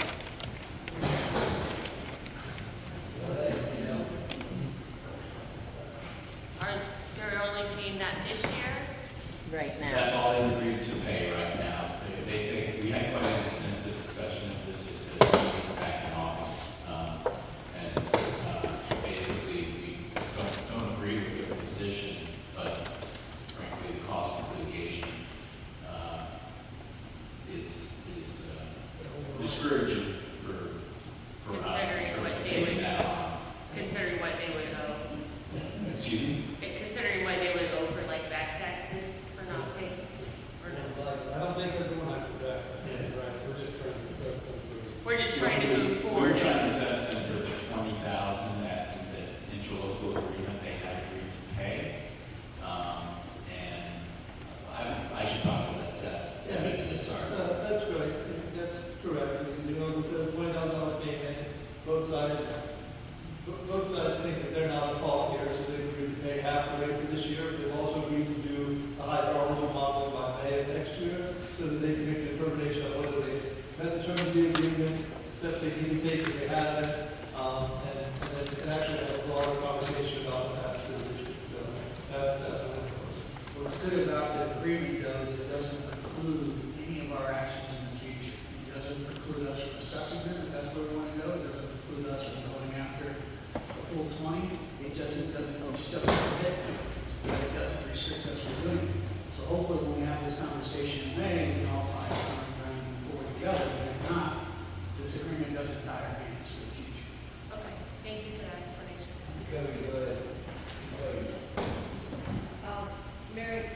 Mary Van Lance, is there a time frame as to when these discussions between St. John's and the Water Control District have to conclude? Or is this one of those perpetual things that we're going to end up 5 years down the road saying, what happened? Well, they're proposing that they'll have their hydraulic modeling was by May 15th. And then our intent would be to have a discussion with that part of the budget season, whether it's you're on the hook for paying $20,000 next year, whether it's they've got an engineering plan or a construction project that they're going to put in place that the district's going to find is adequate or whatever. So the intent is that between May and adoption of next year's budget, that work will be done. That's not in here. It's not. Could you put it in there? Nothing in here restricts us of our right to enforce the remainder of the agreement as it stands. So if their model comes back and they have that requirements of the agreement, then our religion will be on the hook for 20,000, plus whatever else you need to do. Because if you come back in May, they do their assessment, and it turns out they didn't fulfill their part of the agreement, then would it be more worthwhile to litigate if you're gonna go back for the back taxes, if you find out they were in the wrong? Or have you not figured out the amount that you would be owed all of these years? We discussed it last, that's what I was just gonna say. That was an hour and a half, and nobody was really thrilled with that this is going on. But at this point, as he's saying, as you know, the litigation costs, this is basically like trial costs. They pay him 10 grand to get 6 months extension. And what this says, and this is my question for you, it says that by May 15th, they are going to tell us what they have done and what they have not done. And then we have to discuss what they're telling us. And this doesn't preclude us from saying, that's not correct. What you have done is not enough and we want more. Is that correct? You have a couple of things coming into play here. You have the underlying, the original interlocal that only requires them to reduce flow by 10%. And that original interlocal says that if they can demonstrate that it reduces by 10% or more, our approval cannot be unreasonably withheld or some language like that, Mr. Bain. So it's not like we can hold their hand to the fire and say we need to stop every drop of water. So there is some negotiations in there that will have to happen if we want more than the 10%. Okay, but did the interlocal agreement I can't remember, I'm sorry, I don't have it in front of me. Did that preclude them from being assessed at any rate? Well, that is the conflict that very first paragraph, I believe, of this addendum talks about. So there's a difference of opinion on whether or not. Okay, so that's what this is settling at this point. They're paying 10 grand for that particular, to make that go away. They're going to do their own engineering study to see if they were in compliance or not. And then May 15th, they're going to get that to us, and then we're going to decide whether or not to further assess or Because we don't have an assessment? there is no assessment at this point. It's just they had to plug their subs and reduce the flow by 10% off of reserve. Not an and. There is no commitment to plug. The only commitment is reducing the flow by 10%. We expect that to be because of the plugging, but there's not a requirement to plug. It's just a requirement to reduce the flow by 10%.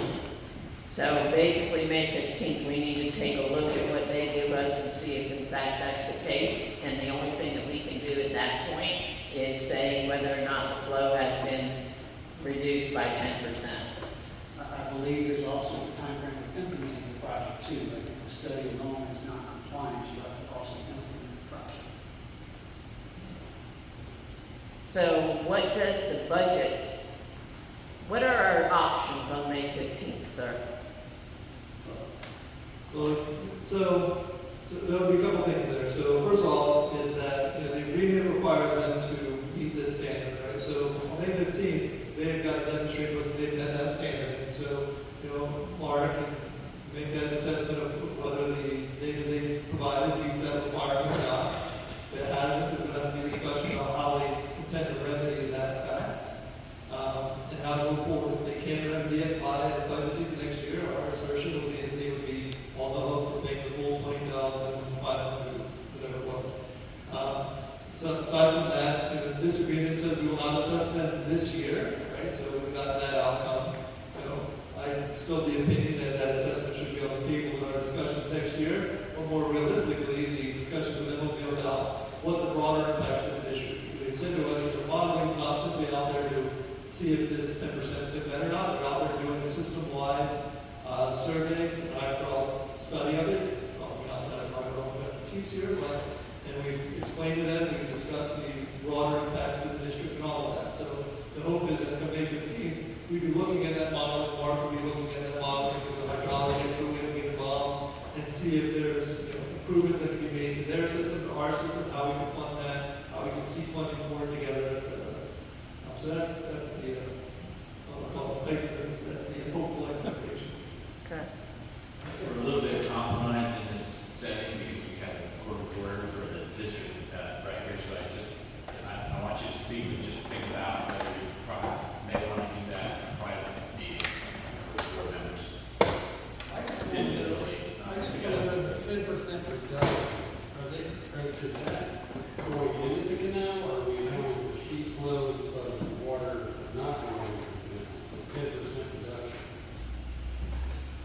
10% reduction is the words used in the agreement from 1998, correct? And it says a 10% reduction in peak discharge off the property. So that's just how it's described.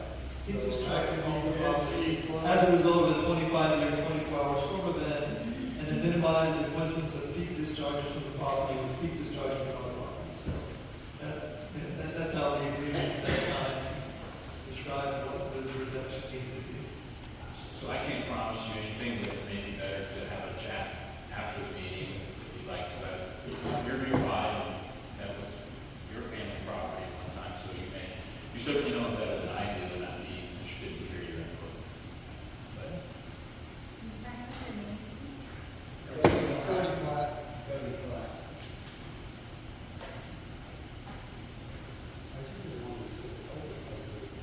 okay, so I guess,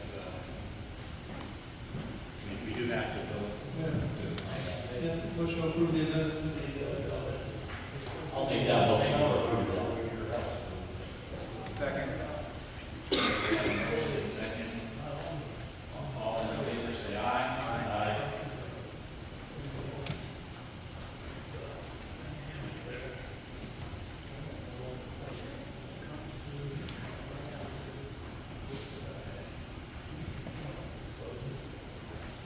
Postponing the city water line permit revision, so we're on to old business number 4, resolution 2024-2025-20, CDBG-DR grant application.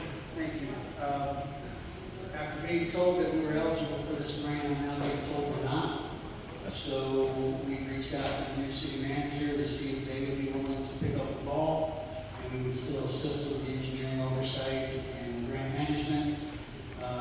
However, they haven't finished their internal conversations, so I'll be reaching out to them later this week, see if they've got that. If they can't make a decision by the end of this week, I think our grant consultant will say that there's just not enough time to put together a good application. So it's really in the city's court to figure out how to move forward. They have time to make it work. It's just their choice if they want to get into this one. So we're kind of now on the balance. No action on this item, sir. Maybe more to come, hopefully, or something. Put together. Now we're into new business.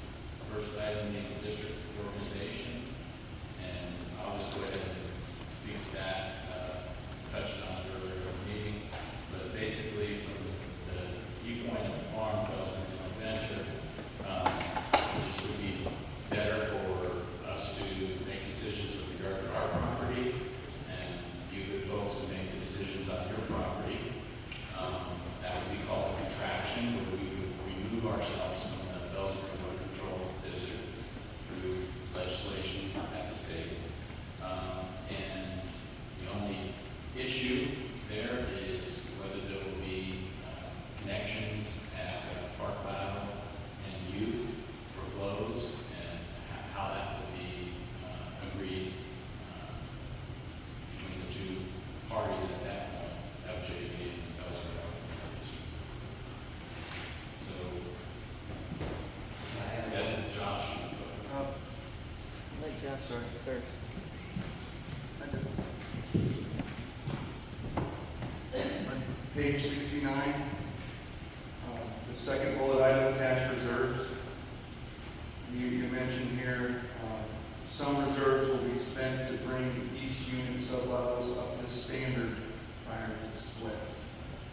I just recommend, and we all probably do, to have the standard come from a third party. We've already beat up Mark enough times, that's when I'm happy with his standard, and we've been pretty clear about that. And I still have full-grown trees in my ditch. I just think that objects like that need to be removed, and it needs to be done properly, and if we ever get to standard, I don't think your reserves is enough money, to be honest with you. And then, I think that's it I had on the Elmont. Ready for all. We also have Karen Ledford. Karen, I'm the only one probably in this room that would love to see this happen. Well, I'm with you, Karen. Okay. However, first sat down 2 years ago with Mr. Mathis, I said that to him. I said, I know that you guys are gonna be doing your villages. I know this is going that way. Fine, dandy. Bye. Y'all go do your thing and leave us in our area. But the one thing that we wanted, the one thing that we asked for, still has not occurred. If you go and look at your ditches and your sublaterals, you won't find one tree in there. You won't find one blockage in there. Yes, you maintain your own. That came from our money. Yes, sir. Not disputing that. Come and take a look at what we've got. This is what we're left with when you leave. Now, you've been in charge of this district. I don't even know how many years that you've been on it. I don't know. I know that for many, many years it's been neglected. I don't think anybody will argue that. So now you want to split.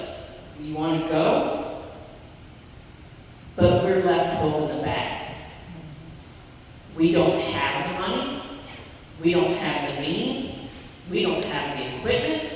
And we don't have the way to get these ditches into, okay, I'm going to call them subpar, and that's being polite right now. And in order to bring them up to par, it's a lot of work. And it's a lot of time and a lot of machinery and getting them looking like yours. Would love to see this look like yours. If it looked like yours, if it had been maintained like yours, if it had been sprayed and mowed and dug up and there weren't trees everywhere, bye.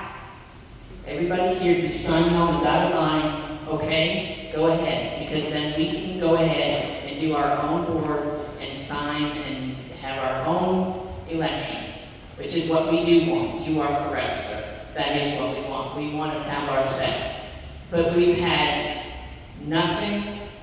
We've had, and I love Rob. He's a friend of mine. But he's been gone. He's been out this whole year. He's retiring. He's not, finishing the job. And that's all we had to do. So, bottom line on this split, I can tell you, I don't know anybody that's going to say, yeah, let's go for it, because we don't want to be left with what we've got out there, which is a bad situation. I do have one more thing. If you look at operational transition, October 1st, 2026 indicates that you're already going before the next legislative session in the spring. So that's why I was saying about the hiring an employee, that's referenced, in L2, because of the 2027 timeline. This is what I was saying. It looks like you're already in the works, even though you're saying anything else. Your timeline here for you to go to legislation is either spring of 26 or spring of 27. And if you're wanting to go October 1st, 2026 for the transition, that means you're already there. You're already on the docket for the next session. So that to tell us that you're not, and your timeline here in the narrative says otherwise, seems deceptive. We don't have the legislation draft. We don't have that. Are you on the dock? No. Why put October 1st, 2026? Because normally a statute is approved and the governor signs it, so I'm putting in some language to recommend for discussion that shouldn't happen when he signs it, because I don't want to have to split a budget in the middle of the fiscal year. Much rather it be effective on October 1, so that each body can start with a brand new fiscal year. I agree with that. I was just saying you referenced 2026, which means 1 year. Right. Which means one legislative session, which means your anticipation is May. And that's why this is on the agenda today, to start that process. Well, it's a discussion point.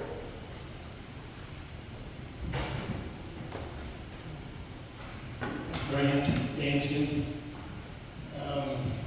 I'm listening to this, and you're almost incriminating yourself. You are incriminating yourself, because you know about it. You came to us and talked to us last Wednesday, representing Mr. Nelson. And I even said, I go, why are we paying you to negotiate for him on our dime? And again, I didn't come to you saying I was representing Mr. Nelson, and Where did you- I said multiple times. Where did you get that direction around here from? to negotiate, that's something that needs to be done. Right, well, you were directed by somebody. It did say. You didn't come along around to do all this, to print out this interlocal agreement and everything else. And that, see, Yeah. you see, I- it's like, here's my thing. It's one line after another. I have to ask this gentleman at least 10 times before I get the right answer, before I finally get the answer. My thing right now is I have a vote of no confidence for that guy right there. If I was in charge, that guy would have been fired a long time, because he does nothing So that's for us. exactly what we're talking about here, self-governance. I mean, no matter what we do, somebody's unhappy, okay? And so you gotta work that out amongst each other, what the tax levels are, and what the level of service are. We're not up here to be your dictator and tell you what that's gonna be. So this is democracy. This is why the United States had a revolution in 1776, self-governance, taxation without representation. You want representation, but what I'm also hearing is want our tax dollars. That's what I think is really here. But, so that's just where we're at. Can we just note that I just want my tax dollars that we paid to actually be used on, our property and not elsewhere to benefit Fellsmere joint venture? Say your name, please, so she can get it. I just want our tax dollars we've paid over the years to go towards the improvement of our property. Yes. Before you, our district. I understand what you're saying, and I can't remember other than one tenant of ours, a shrimp farmer, calling out Rob to clean ditch 23, I think it was, maybe a half mile at most. That's the only service we've had in memory, okay? And we didn't even know about it because we weren't the one who spoke to the district on it. But so I'm just saying, we're similar to you. We're not getting services, right? Earlier you said some places weren't addressed because there was no access, but there is. So over the years, I just don't understand. I'm sorry, I don't understand about the access, something about the access. Well, you're just saying that we paid all these taxes over the years, and you're sorry that it hasn't been implemented in whatever way that we're hoping it would be. Because there wasn't access, or because it wasn't priority in Mr. Mathis's eyes, or whatnot, like, Well, Mark's only been here 2 years. Right? 1 year. Time flies when you're having a visitor. Actually, it's 10 months. I know you guys are trying to do a great job, but now that everybody's up in arms because of how much you're enforcing us to pay, that you've decided us to pay, and you decided what is being taken care of, and now that we're telling you, hey, we're unhappy because you're only kind of benefiting yourself this whole time. But how do you say we're benefiting us when we haven't been getting the services? Ditches are clean, ours are not. Our ditches are clean because we clean them ourselves. We're farmers. So and we where's have our money farming going? equipment. If you're doing your own, if you're expense, where's our money going? Where? Answer. Well, it hasn't gone to us, that's all I can tell you. So that's why you should want to embrace, and you can track everything down. It's gone to the board, and it has never seen the ditches clean. It's gone, the board controls the money, and we have no clean ditches. Our ditches are all plugged up. So where's our money going? It hasn't gone to the board, that's for The sure. board controls the cash flow of our tax dollars. Does it not? And we get an audit every year, and Yes, and that you shows spend it you on, where money's being spent. on lobbyists, for stewardships, you spend it on whatever you want. It's like a kidney candy store. They're real estate for budget. You're irresponsible. You Okay, are. that's your opinion, but That's fact. show me the facts. I mean, earlier you said that Blue Goose had a bid, they won because they were the lower bid, but then they came in over what they I bid. didn't say that, John said that. Say what? So I think she's asking about Blue Goose, a bid. Culvert to nowhere. You're talking about, Yeah. Yeah. $20,000 over budget. Yeah. But that's kind of what we're saying, you guys control these, you control what bids are accepted, so if Blue Goose has the best bid, and they get it, that goes to your pockets in the long run or no? Right. So the district engineer, George Simons, called Blue Goose, I wasn't involved in any of that, and asked them to submit a bid. And they submitted a bid. I've never heard, this was news to me, if it's really true, but I don't know that it's really true, that John saying something. You were here, Greg, last year, when we talked about it. Well, that was back in '23. That was If I may, your exact words of the meeting, which was my first meeting here, was, can we stop talking about the culvert to nowhere, and we done with this now? Those are your words, and that was one of the items on the ethics violation, because you being a primary stakeholder of Blue Ridge should not benefit at all according to statute. That's why, when gentlemen, am I right here? I disagree with you fundamentally on the laws to what you think it says, but, When I filed and I don't think those were my words, I think that was the district manager at the time. who said that. So you do remember it then?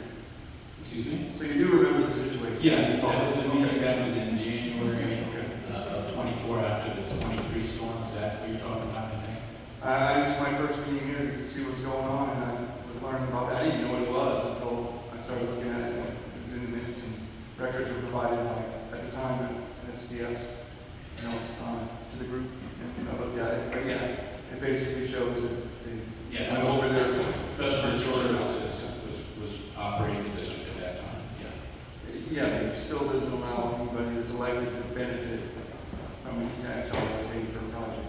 That's why it went, and due all due respect, the ethics board admitted that, but they still found no probable cause because there was no paperwork proving voting to do it, which still shouldn't matter because the statute's pretty clear, whether you voted on it or not, still benefit from it. But I'm not getting into that, I just accompanied Mr.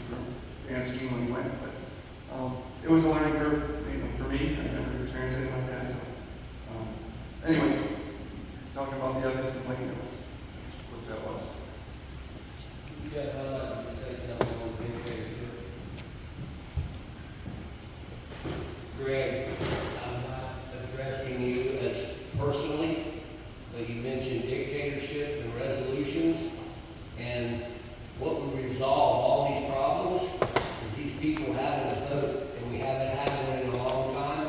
When I come into this, there was me, Cody Blatt, there was like 15 of us with 500 or 600 acres, and Richard Carnell was president, and we were at the drainage district, and that day I learned, because you just said dictatorship.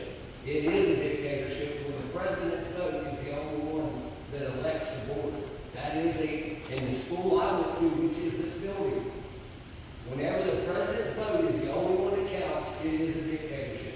The only thing that will solve this is let these people have a vote to put people on that board. And I'll ask y'all all right now, did any of y'all vote for anyone on this board?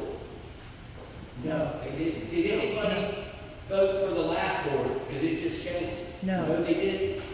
And it's not correcting you, Greg, but you will not. I'm trying to solve that for you, where No, you're not, Greg, because what you're saying is you want us to let you take 7,000 acres out of the east block and put it on yours because it's yours. You're wanting to keep the south side of the east boundary. There's just craziness in the whole thing. You want to take the records from this district to the west. No, I don't want to take any records. I think Mark misunderstood. I said I wanted to take a look in the safe to see what was there, because there's probably We need things to that definitely do that. We need to definitely do that. Greg, I'm not mad at you. I'm just saying there's old documents there that are falling apart that should be scanned. Many, yes, sir. But I'm trying to tell you, we don't need to split the district or segregate it, because that's what we're doing here, segregating. Since 2017, it's been segregated west and east. If we're gonna split it, we're splitting it at the segregation line, which is lateral U. And from there, then you start getting fairness. But until these people have a vote, there is nothing fair about this whole system. Well, I'm trying to give you a vote, and this is just the way No, the you're chairman asking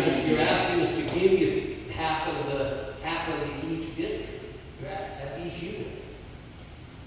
You're trying to take 7,000 acres out of a 17,000 acre district.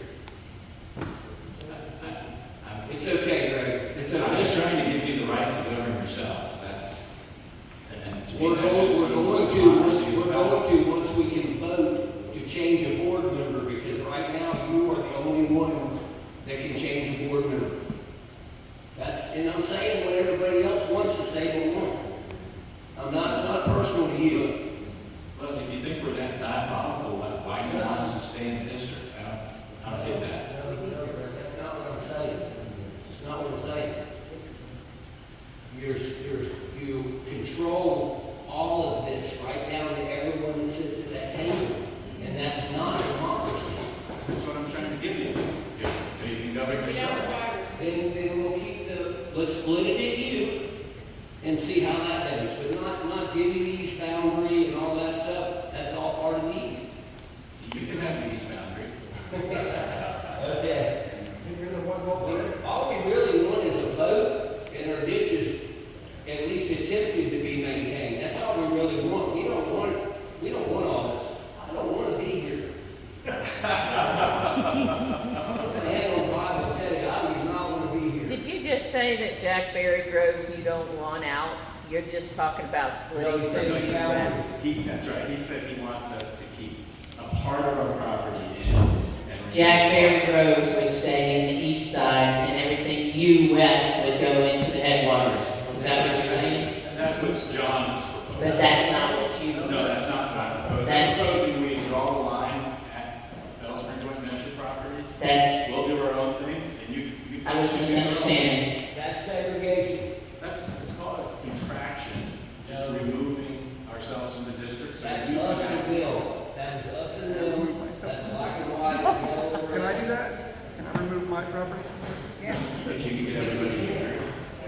Well, no, I'm the only one that owns the property. Sorry. It's on. Hi, Mary Kay Lance again. My concern with the splitting the district is something that Karen had mentioned before. We will have so few people in the East District when you pull out. We'll have so few acres in the East District. If you're trying to pull out, we are not going to have enough money to sustain. We're going to need, if we get into a new district, we're going to have our own engineering studies, we're going to have our own engineering plan, a 5-year control plan, a water control plan, elections, publications. We're going to need to have an entire infrastructure, including machinery and staff, that we won't be able to start up, that we won't be able to, we won't be able to use it to start. We will be able to Probably sustain. we will be able to. If we had all of that, we could sustain. I've run the numbers. The problem is, we cannot clean up the mess that's out there right now. And we cannot get started. You're talking big money right now to clean it up. But there are a lot of 298 water control districts that are much smaller than 1,000 acres. You would be much smaller. And we have no, Starting where we're starting from, exactly. with a You're disaster. actually not starting at zero, because the contraction of this year, you inherit everything with regards to the plan, the 5-year plan. It may not say what you need to say, but it's not a brand new plan you have to create. It's an amendment that doesn't have to have an engineering analysis to it. It's just a regular amendment done by the board, anytime it changes. In order to do it correctly, and in order to have a plan, and in order to be able to sustain the plan and do it with all of the red tape through SDS or whatever, however we would have to do it, to be able to do that takes a ginormous amount of money that we would not have, and we would not be able to get to that point where we can sustain. We would be able, as you say, there's many smaller districts, many, and the budgets for those are less than ours.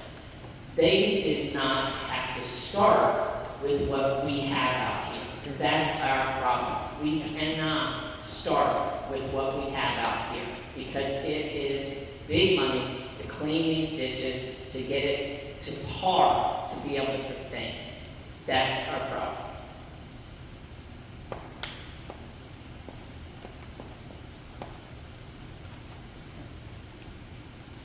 Okay. Thank you for listening to us.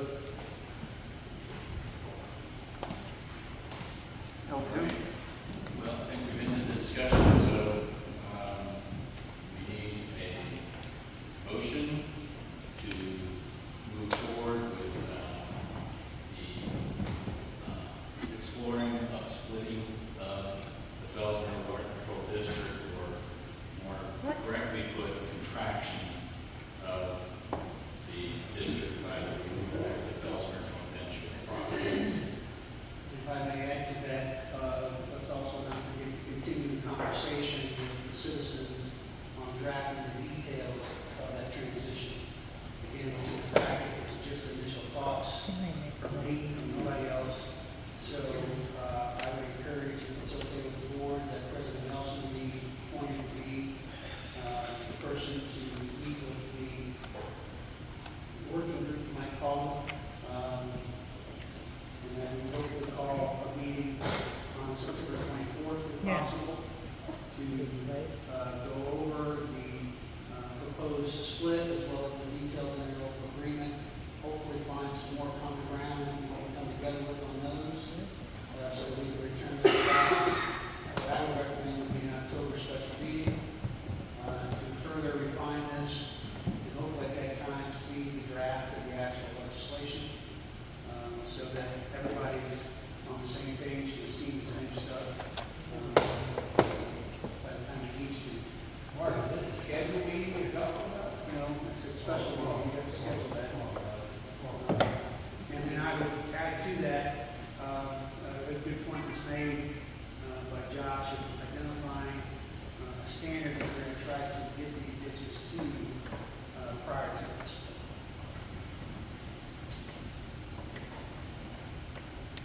There's another question on the floor.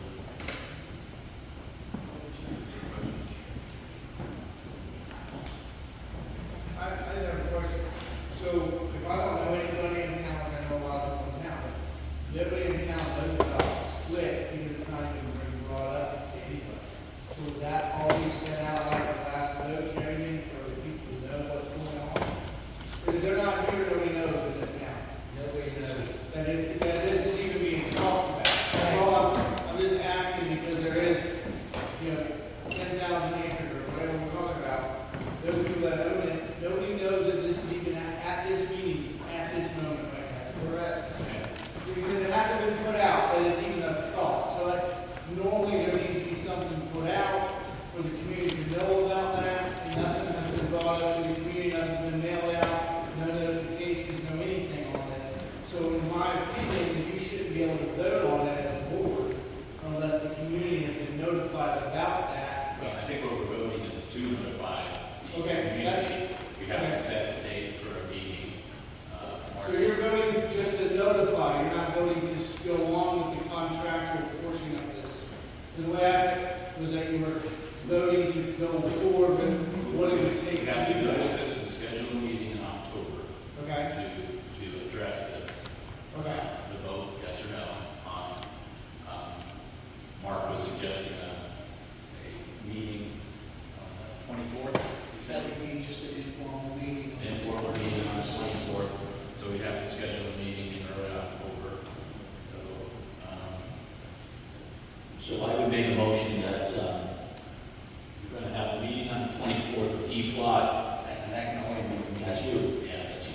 bring this back up. It'll be a special meeting to discuss just this and maybe a couple other minor issues.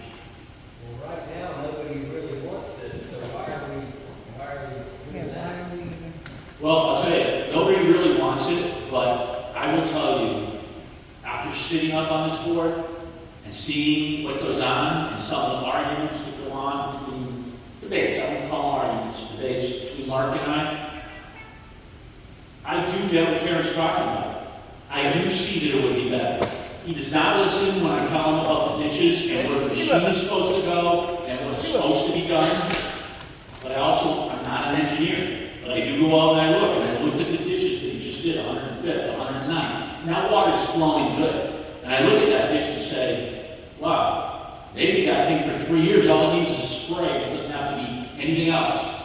You know my thing about taking those culverts and cleaning out at least where the culverts are, put the sumps there. You don't have to do the whole ditch, but if you open up that culvert, there'll be water. I don't know. This might be an opportunity to discuss and say, hey, maybe we need to hear from an engineer who knows and says, your district ain't too bad. You trim some of these trees back and it's not too bad, and you clean out and burn those culverts where water's supposed to go through that are 90% blocked. They're going to clear out. The other thing that in learning and talking is our main canals, we've been lucky. We haven't had many cave-ins. 101st Street has been caved in twice from high water because of blockage. And it's all from the Australian ponds in 101st. And the road's closed. We have to repair the road. That's in the last 3 years. But there are things that I look at and I hear people and they talk about things and they say, you know, it saved you in 2023 that the damn ditches were blocked. Because if they weren't, there would have been washouts in the main canal. You'd have water rushing through some of those. And if you look at some of them, 97th Street, 101st Street, that water would have come rushing across possibly and washed out the main canal. Another expense we have to pay for. I'd really like to hear from somebody besides Mark, who has no experience whatsoever as a water district manager. This is our opportunity, I look at. Maybe you guys come up with something and talk about something and say, hey, let's get an engineer in here and take a look at it real quick and see what you need. Maybe we don't need as much as what we really think to have that machine on every single ditch, doing the whole ditch. He only has to do a few spots. Rob spends time on these ditches and he's doing the whole ditch. But Mark and I have looked at them, and there's areas you don't need to touch. You can move quicker. But these are the things that maybe we discuss. We're not ready to vote on this right now and go forward. But maybe we have a special meeting in October. It answers your question. The public has to be notified. The public is notified. These are public notices that are put on. This 1 week notice, insufficient. For a 101-page path, I get it. Nobody has time for it. I didn't. I had family in town. The day before Labor Day, we get the path. I'm on the board, and I get it. And I can look at it for a few days. Maybe we bump that up. The board pack has to be out at least 2 weeks for better public notice. It's a minimum. It's our own set standard. Agreed. And that sounds like that's something we want to do. We should know what we're going to be voting on 2 weeks before. There are those things like, hey, we didn't get I didn't hear until the last couple of days about St. John's. But we still could have it in the board pack and say we're going to discuss it. The last question now is, okay, we have our vote, and not saying that, and you have your vote, okay? When this is voted on us, does our vote, is it, if we all say no, everybody's sitting out here and says, I don't want to split. You don't have that, if you're going to vote, and you've got your vote, the vote. That's correct. How's that work? No, no, it doesn't matter at all. Let him say it. Everybody let him say it. That's a hypothetical question. No, it's not. The answer is no. The answer is no. So his proposal, Let me make a point. Yeah, let's make a point here, which is, what we're talking about is a legislative change made by the Florida legislature. It's not a thing we wrote on, a thing they wrote on. What we're talking about today, whether the board wants to proceed with it, is working to develop a bill that put before one of your representatives, getting them to sponsor the bill, and they're going to ask that question, you know, and to to your point, that'll be it. This is something that the community supports. And I think that's the notion of what we're talking about, of having a meeting and then coming back in October and seeing if there's a proposal that the community would support for moving forward with the bill. And, you know, if the bill goes up to the legislator and she's getting 10,000 calls, everybody's saying, you know, hell no, don't approve this, probably not going to go very far. We will never vote on this, so it's part of legislation. But at the end of the day, She doesn't take our the calls. idea is the board going to move forward with producing, you know, putting together legislation and then seeking sponsors for it. You have a better relationship with our representatives than we do, because we can't even get word into them. They won't even. I don't know that, there's some of your representative, not your friend, what I understand. Where's the, What's that? yeah, where's the He money? said, I understand some of the representatives have local friends that are not me, so I don't know that you don't have your local representatives. Can we table this? Can you table your vote on this until after we talk to you, the 24th? And everybody get together and discuss this the 24th to see what kind of proposal that you have and what we have, and then you take it to a special vote? Devil's in the details. We don't have a bill to share with you today, but we need to take a vote here to move forward as a district with that, make that decision so that we can then talk about it. But do we get a vote on what the bill is gonna say? No. Excuse me? But we're not gonna get a vote on what the bill is gonna say. Sure. I mean, we would have to have a meeting in October, and we have to have an outline, if not fully drafted. You know, this is what would happen. We're talking concept now, but say. And from October, if we still say no though, are you still gonna go through with it? Yes. Yes, I'm sorry, I didn't hear the question. that's a hypothetical. Okay. You're telling me we're gonna talk about a special meeting in September and then come in I think in October, I think there's September 24th would be a meeting where I go and you beat me up some more. That's what I don't want to beat you up, I'm just trying to understand. So come But- October, you'll have this projected bill to send to the legislature for us to look at. Yes, And whether we agree or not, if the board agrees to move forward, you're gonna move forward without our input. no, I didn't say that. I'm That's asking. what, we're gonna have input on September 24th, and then there's gonna be a public meeting in October. We as a board first, I think we first need to take a vote to either move this concept forward or not move it forward, and then after that, we need to decide on the dates where we're available in October to have a special meeting of the board. But if you vote to move forward, and then you have this bill in October, again, whether we say yes or no, you're gonna move forward. Hypothetically, just say hypothetically, you're I gonna didn't move say forward. that. I mean, I haven't seen a draft of the bill. I can't tell you, you know, I So we can't can table it evaluate and not something that vote. doesn't exist. Can we table it and not vote? I'm ready to move forward. Go ahead. Yeah, I'm sorry. okay, all this conversation about whether we split, we do not split, I think we ought to, well, I'll make a motion that we, Closer to explore. I'll make a motion that we explore the concept of splitting the district as described by Mr. Nelson, with FKV potentially separated from the existing Fellsmere Washington district. And that's exploratory. And what Michelle was saying, and all of us are saying, is that no matter what we say, two people vote yes, we're out. But as I just said, this is exploratory. I understand, We this need is to what's have a gonna happen. conversation about it, another point in time.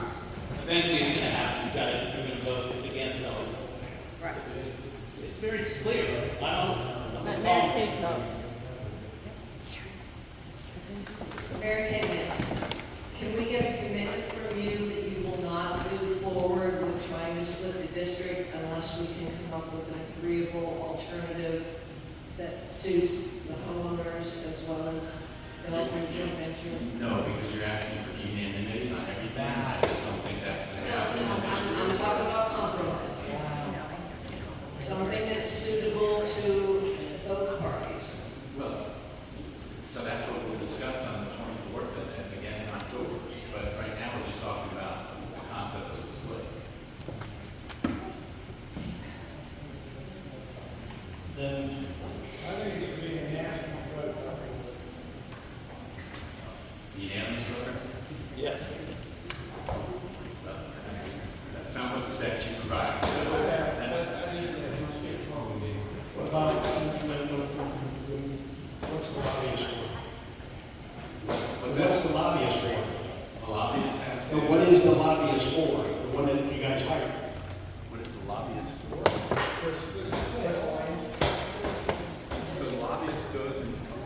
Microphone went out. So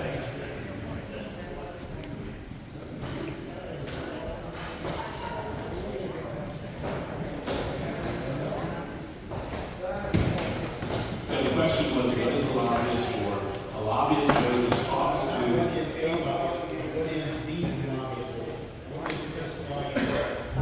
they go and talk to the legislators Chris Ryan works for our law firm at this point. For the firm? Yeah, for the firm. Like, so the firm, you guys just decided to go ahead and just send this guy to Tallahassee? No, that's not what we're saying. We're just saying he goes and talks to the legislators, and those, their elected representatives make a vote. Okay, that's fine. So he's not working for us, he's working for you. We just want someone from us to go with your person. So who's the representative that you want to go with? I mean, I will find you someone. I would like us to have someone representing our best interests going to the legislature. The board might represent our best interests, but I feel like it's more your best interests at the end of the day. Yeah. More than that, though, we're talking about changing everybody's lives, and we're just a few people. That should be on a ballot or something. We shouldn't be able to do that. I'm offering to you democracy where you rule yourselves, and you guys say, no, I want to be subsidized. You don't want to That's be what part you're, of that's that. all I hear. You don't want to That's be all part I of hear. it. That's not a democracy. I want you to be responsible for what's been paid over the years and the lack of things that have been done. Well, up until 2023, when we had 14 inches of rain, I can tell you that 9 of the 10 comments, 90% of the time, there was only 2 or 3 people coming to the board, and always the same message: don't raise the taxes, don't raise the taxes. That was the democracy then. Everything seemed to change in November of 2023, when we had 14 inches of rain. Okay? So prior to that, it was always about just keeping the taxes to the minimum. Something But changed. we wanted the work done for the taxes we were paying. Okay. And the work I don't wasn't know done. what changed. I don't know what changed. I've been here since 1994. And back then, okay, I sound old as dirt, but back then, we didn't have any of these problems. Our ditches looked like yours. Everything out here looked like yours. Rodney and Rob, and I can't remember her name, Joyce. They kept this place pristine. It was sprayed constantly. It was mowed constantly. It was dug out constantly. They had the long stick, and they kept these ditches pristine. There was not one tree in a ditch. There was not any weeds. If you called up and said, hey, Rodney, this ditch has weeds in it, the next day they were out there spraying the ditch. Something happened in before then, 2012, 2013 probably, I don't know. 15 years ago, 12 years ago, and our money stopped being used. And trees went to growing, and weeds went to growing, and dirt went to piling up. That's what we're talking about. The district didn't have any more maintenance. There was not sprayers, there was not long sticks, there was just, you know, you'd see them out a ditch here and there. That's what we're saying. And it's gotten to the point where, yes, 2023 brought it all to a head, because at that point, everybody was looking at their ditches and realizing, holy cow. So what we're asking again is get it to par and then sign off, and we'll sustain our district. We want what we should have had for 15 years. 15 years times our taxes. Give us that. I second Mary, that. do you think that it caused any of the problems we had in the 2 floods? Do you think that that had anything to do with the Manatee Overlook being closed for the 2 years they were under construction? Because I believe that added to a lot of our problem in the last 2 years, the 9-inch and 14-inch rain. The reason why the flooding was so severe was the water could not be released out west through the C-54 because they had a pile spin wall across to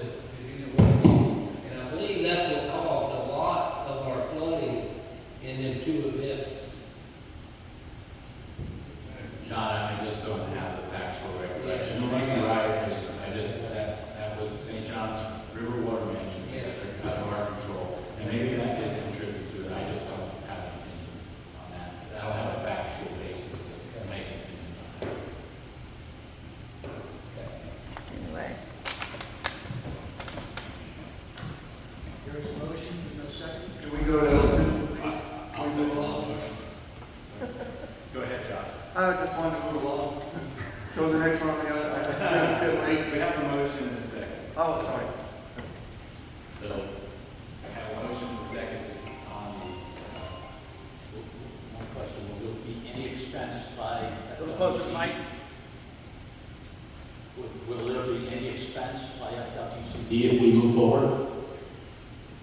So our offer is to reimburse the cost of Lewis, Longman, and Walker's legal fees related to drafting this bill and any lobbying activities related to it. Okay, then any questions as to engineering? If there's questions as to engineering?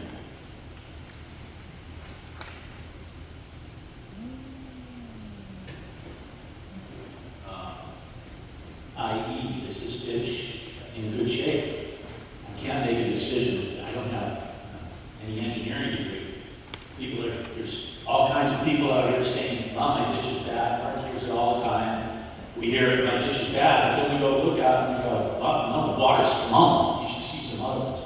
So I just want to know, some of these things that are going to come up they're engineering questions.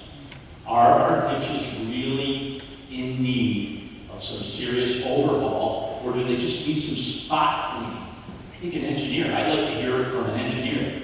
And I want to know, if we vote on this, is FWCD going to bear another expense for engineering to find out to get that answer? Because I would like to hear it from an engineer. I don't want to hear it from someone who says, oh no, it's this, it's that, oh yeah, it's better if they're clogged with trees because then the main canal don't run out. Well, so you're talking about an evaluation of existing ditches. I don't really think that we need an engineer to make that determination.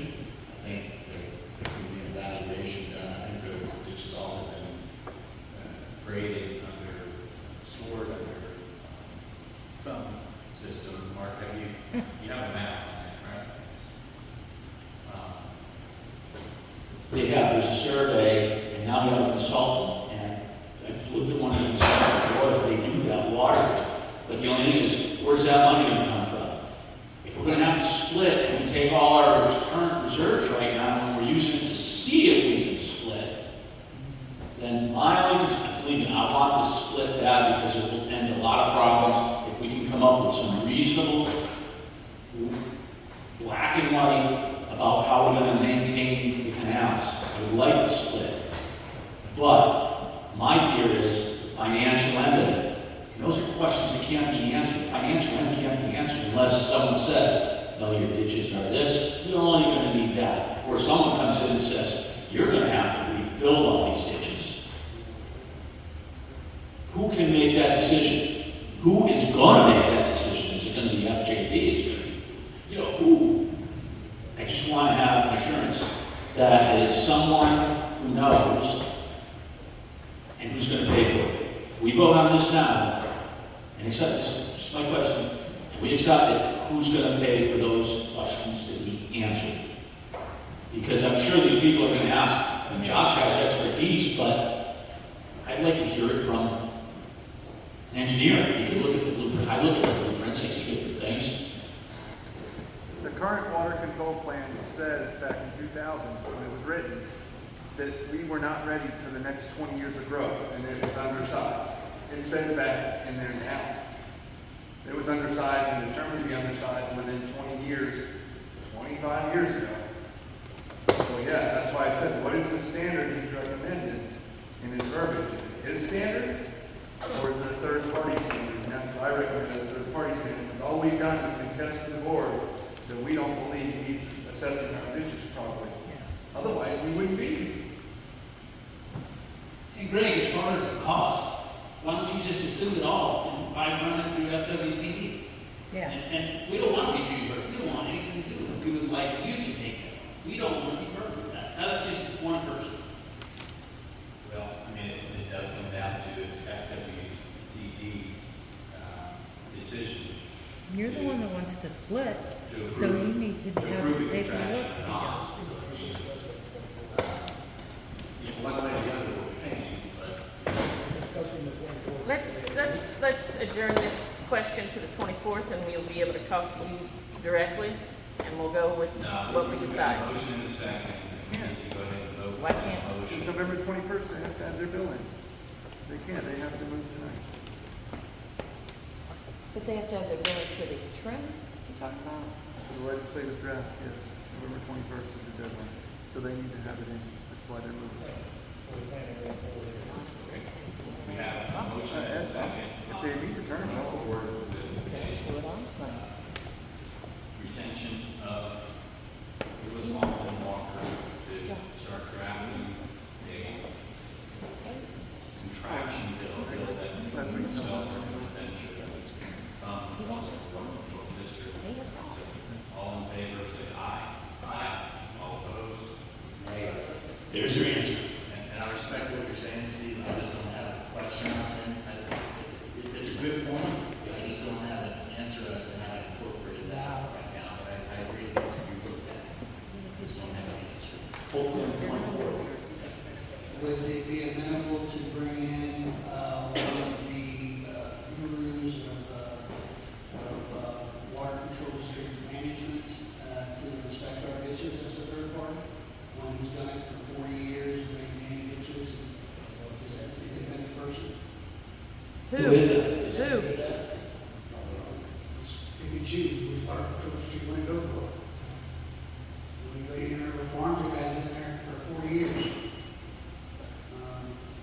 So, I mean, I don't have anyone specific in mind, but I'm just saying, go with someone who's been in the business of managing a water control district for decades and hasn't known their ditches. What are their ditches look like? If the ditches look good, that's what we need. You know John Lane? Can I ask you a political question? What do you call that whenever you go down for 3 days? He's the director of St. John's What do Improvement. you call it?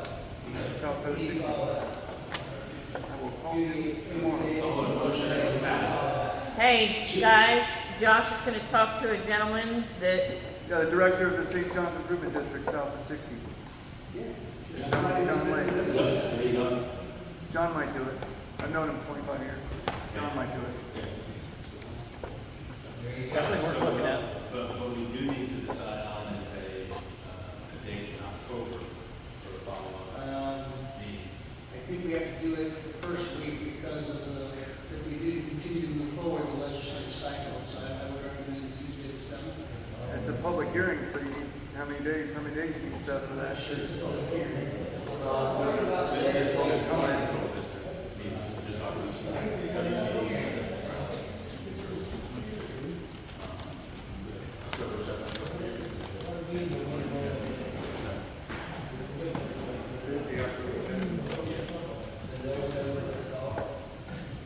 So you're gonna advertise that same day, the 24th, for the Our 7th meeting? intention is to advertise a follow-up meeting on discussion of this matter on Tuesday, October 7th, 5:30. Back here, microphones working, or not working, but hopefully air conditioning. Are there any, Say it one more time. Sorry. I'm sorry, Tuesday, October 7th at 5:30 PM. where's the meeting, the 24th, going to be and what time? well, I was expecting it was just going to be the typical group that meets at our conference room. If you think that the attendance will be greater than a conference room, then we'll need to probably go to the community room or some bigger venue. But what are your thoughts about the number of people that might want to show up? Let's let you know. Let me find out who's going to be interested. What time again? Tuesday, October 7th, 5:30 for this meeting. Mark's talking about a interested citizens meeting on September 24th. What time? Meet Greg. We normally start at 6, but, I mean, I'll let the group get back to you. Meet Greg. Find out and text me how much it is. And and that way I'll tell him. But both of them are here at this, No, well, I don't think that that's more of an informal meeting, so I don't know. We have to pay a fee to the city to be here, you know, so, yeah. That just started, Greg? Hours? Yeah. And how much is it? I think it's like $50 an hour. We should get a discounted rate with no air conditioning. Agreed. I think we're trying to charge every meeting, like, some things over a certain level. It's a Wednesday. Yeah. We usually need more And we get, that's a big room there, I mean, that's. Yeah, straight. E-Plot meets Marsh Landing, you meet with Marsh Landing and have right there, just, I mean, at least the air conditioning better, and you can see more than you could, I think. But there's no audience, there's none of people that Disney has. No, I want this to be an informal meeting where we're all sitting around the table and talking. Yeah. It's only Greg, this is It's not a board meeting. not a board meeting, this is Greg. Yeah, let's see if she can get, I wanted to ask the board if there's any Mark. additional notice for the October 7th meeting besides the newspaper ad and the website. If there were any extra.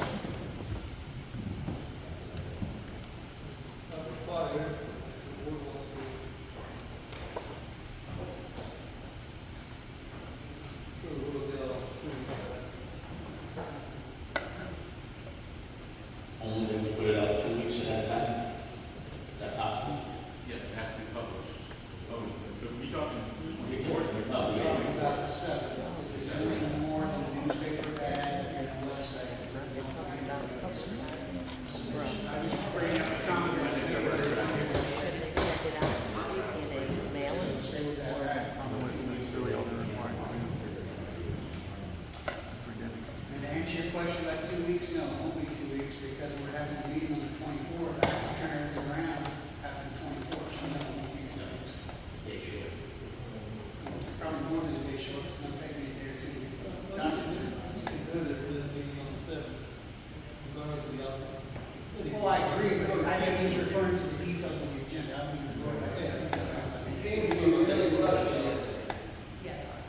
They have to, John, in order to as make far as it their. goes, I can put those out next week at work. But you want All right, so we've done the motion, has a vote been carried? Yes. So we're done with this item, sir? Well, yes, that's it. We're on to the next item, is temporary waiver as operator. We have talked about this a couple of times. We've had our insurance people take a look at the master agreement. We've had our district attorney take a look at the master agreement. There's a unique situation in that master agreement says that once their employee gets in a vehicle, for insurance purposes, that employee is considered property. So this is liability language that. Turn on your microphone. Work out. Thank you. Take a second. So the bottom line is, we've got some guidance from the insurance companies, we just have some liability language, we need to get in there, make sure our statutory protections are in place, but other than that, the board is ready to receive the contract, I think it's fine, and we'll make sure that statutory language gets inserted. And they did sign your government addendum, Mr. Bain, so they did already sign that. So with liability issues addressed by the district attorney, I recommend that we move forward because it gives us the flexibility to act more nimbly in a variety of ways. We don't like the operator to be doing. We want to stop the service for a period of time. And it doesn't require us to hire someone and potentially let them bill a year later if we decide to go to contract labor. So I think it's just a good way to fill the gap for the next 18 months until the machine lease expires. And also, we save about 10% plus on the cost of the operator over that time frame. Question from Josh. Hi, yes, I have a couple questions about the contract. They protect themselves, saying that they're not responsible for our equipment, so if they damage it in any way, we're not holding them accountable, I see. And they get miles, or 30 cents per mile for their own vehicle when it's used for the district. I know if you're practicing that with Rob, I'm assuming that expense is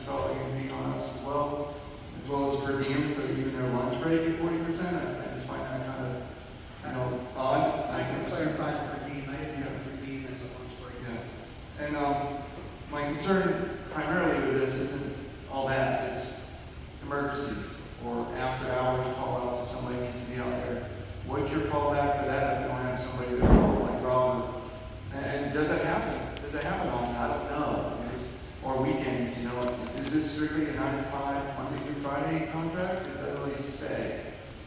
That's all. It's as we need, and we would need to, work out the details on the on-call. My expectation is that it'd be on-call as well, and come out, just like during the event, we have the city come out, the county come out. You guys are usually out there before everybody else. Yes, that needs to be addressed in the implementation of the agreement. Have you checked references to this company? Did multiple companies approach you? Is this something you just found online? No, it's something to reach out to us, but yeah, I've checked in there. Riviera Beach is pretty far away. Unless they get out We there have up here. a number of contracts in the state of Florida. We have a couple of references for those contracts. Okay.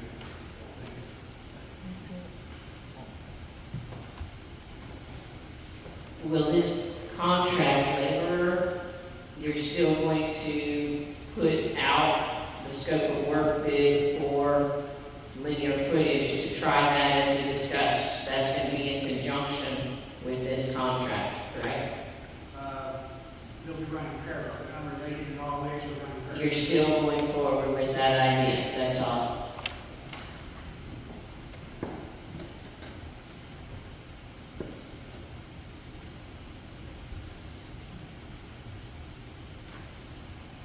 So Mark, you don't feel that Riviera Beach is too far away for a home base?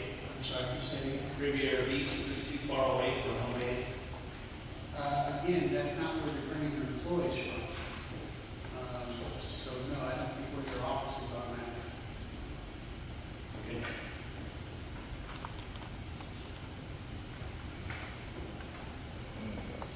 Hey, we're on our mark.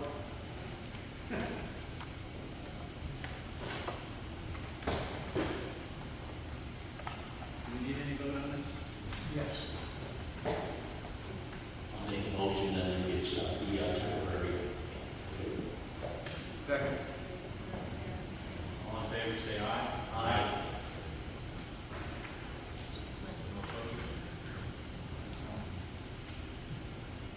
This last item, Mr. President, was really just the introduction, it's discussion only, there's no action. With the lateness of the night, if you want, we can put that on another agenda. Yep. It's up to you.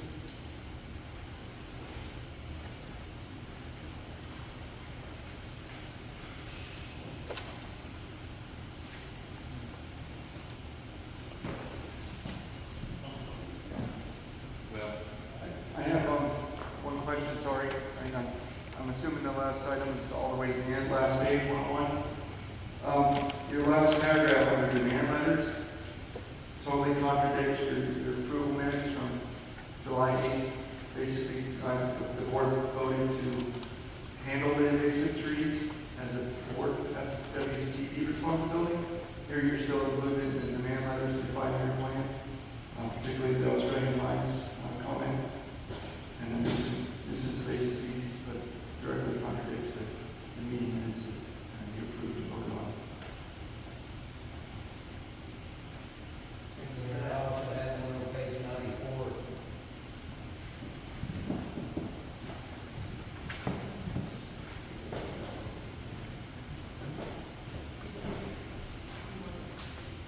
You may have to read this, Josh, around this page 94, the water control plan.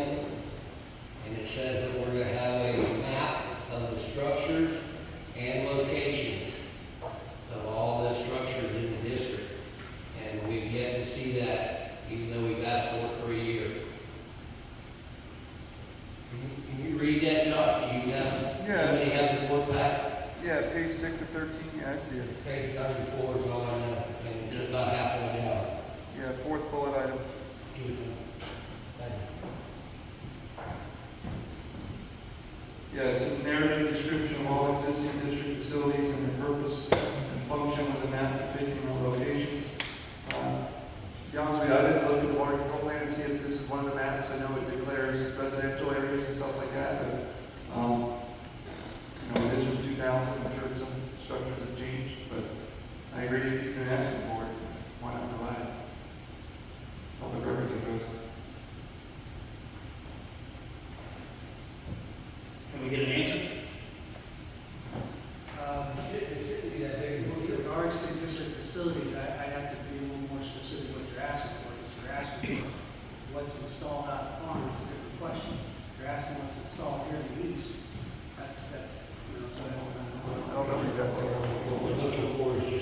St. John's has. They have all of their control structures labeled and where they're at on the map. And that's the way the west should be set up also. Like, we have control structures all over the place, but there's no map, at least in the district office that I'm aware of, showing any of the west side. So you're talking about the I've west. been asking Mark, you know I have. Yeah, I can't give you something I don't have. There should be one. That's in the control, that's in the 5-year plan. That's in the water control plan. The water control plan, Mark. How can you have a water control plan without a map or a structure? That's why I wrote in here that the water control plan needs to be updated to fill in those holes. That's why it says what it says. Oh. Okay.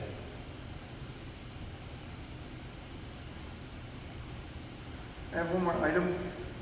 You might remember, it's been about 4 or 5 meetings ago, maybe even a year ago. There was some talk that the FWCD actually installed culverts for people back in the day, 20 years ago. I don't know, I haven't been here that long. And there was some talk that they would have to fix their culverts because they weren't put in the right elevations or so forth, or they might be responsible for permit fees when some of them said they didn't pay a permit fee back then, all they did was buy the pipe. Have you done any more research on that related to that? I know there's a certainly circulating don't here. recall the conversation the same as you, but I do recall about having to replace pipes in your comments, but I don't think I ever said that we installed the pipe, but we installed. Well, no, I didn't say you did, did. but some of the people that live here lived it. Yeah. And then that's what I'm saying. And the one young lady here talked about the monk that was clogging her pipe. And you basically pointed her to saying, well, the elevation of the pipe was probably incorrect, but she leaned on the fact that Fellsmere Water Control District under Rodney Tillman installed the pipe. So your demand letters want to basically find these issues with these different issues, which I'm not saying it's not an issue, but should it fall on somebody like that, they can say, why didn't I didn't do it? There's going to be no demand letters going out because the pipe is in the wrong location. Okay. That gets fixed when the pipe fails. Okay, so that's not considered a failed pipe culvert then? No. Okay. All right. Thank you.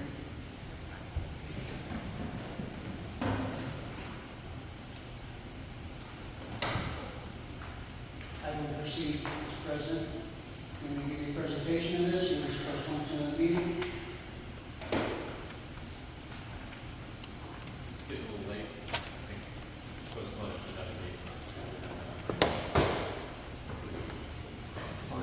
Table it.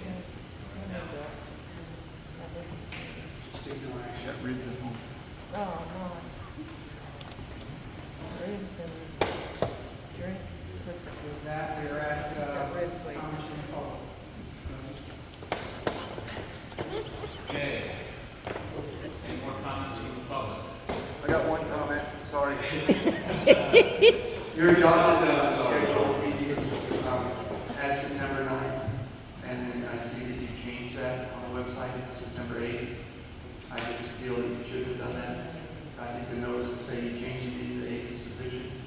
The fact that you adopted the budget, unless you amend that, adopted a schedule for fiscal year 25, 26, I guess 25, the meeting schedule, because this would be the last meeting of the fiscal year, I would say, don't change that.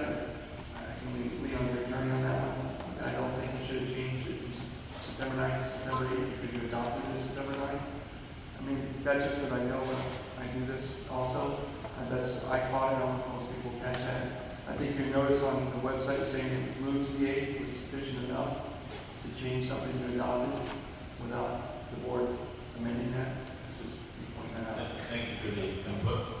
A lot of people think that tomorrow is the meeting, because a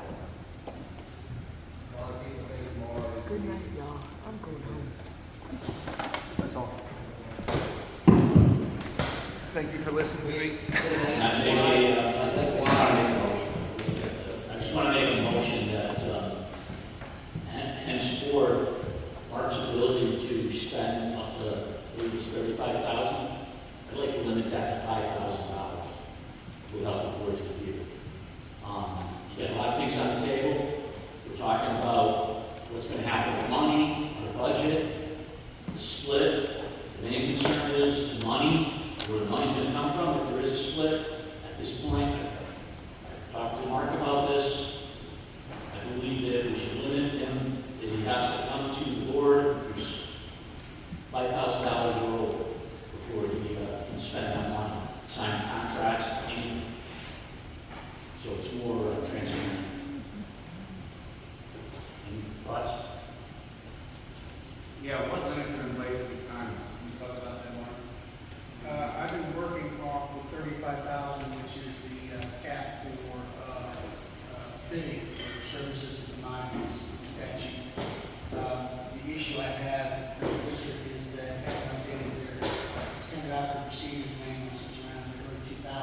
your meeting. And so, that's why I sent, some updated SOPs to, district attorney for review, so we get those updated.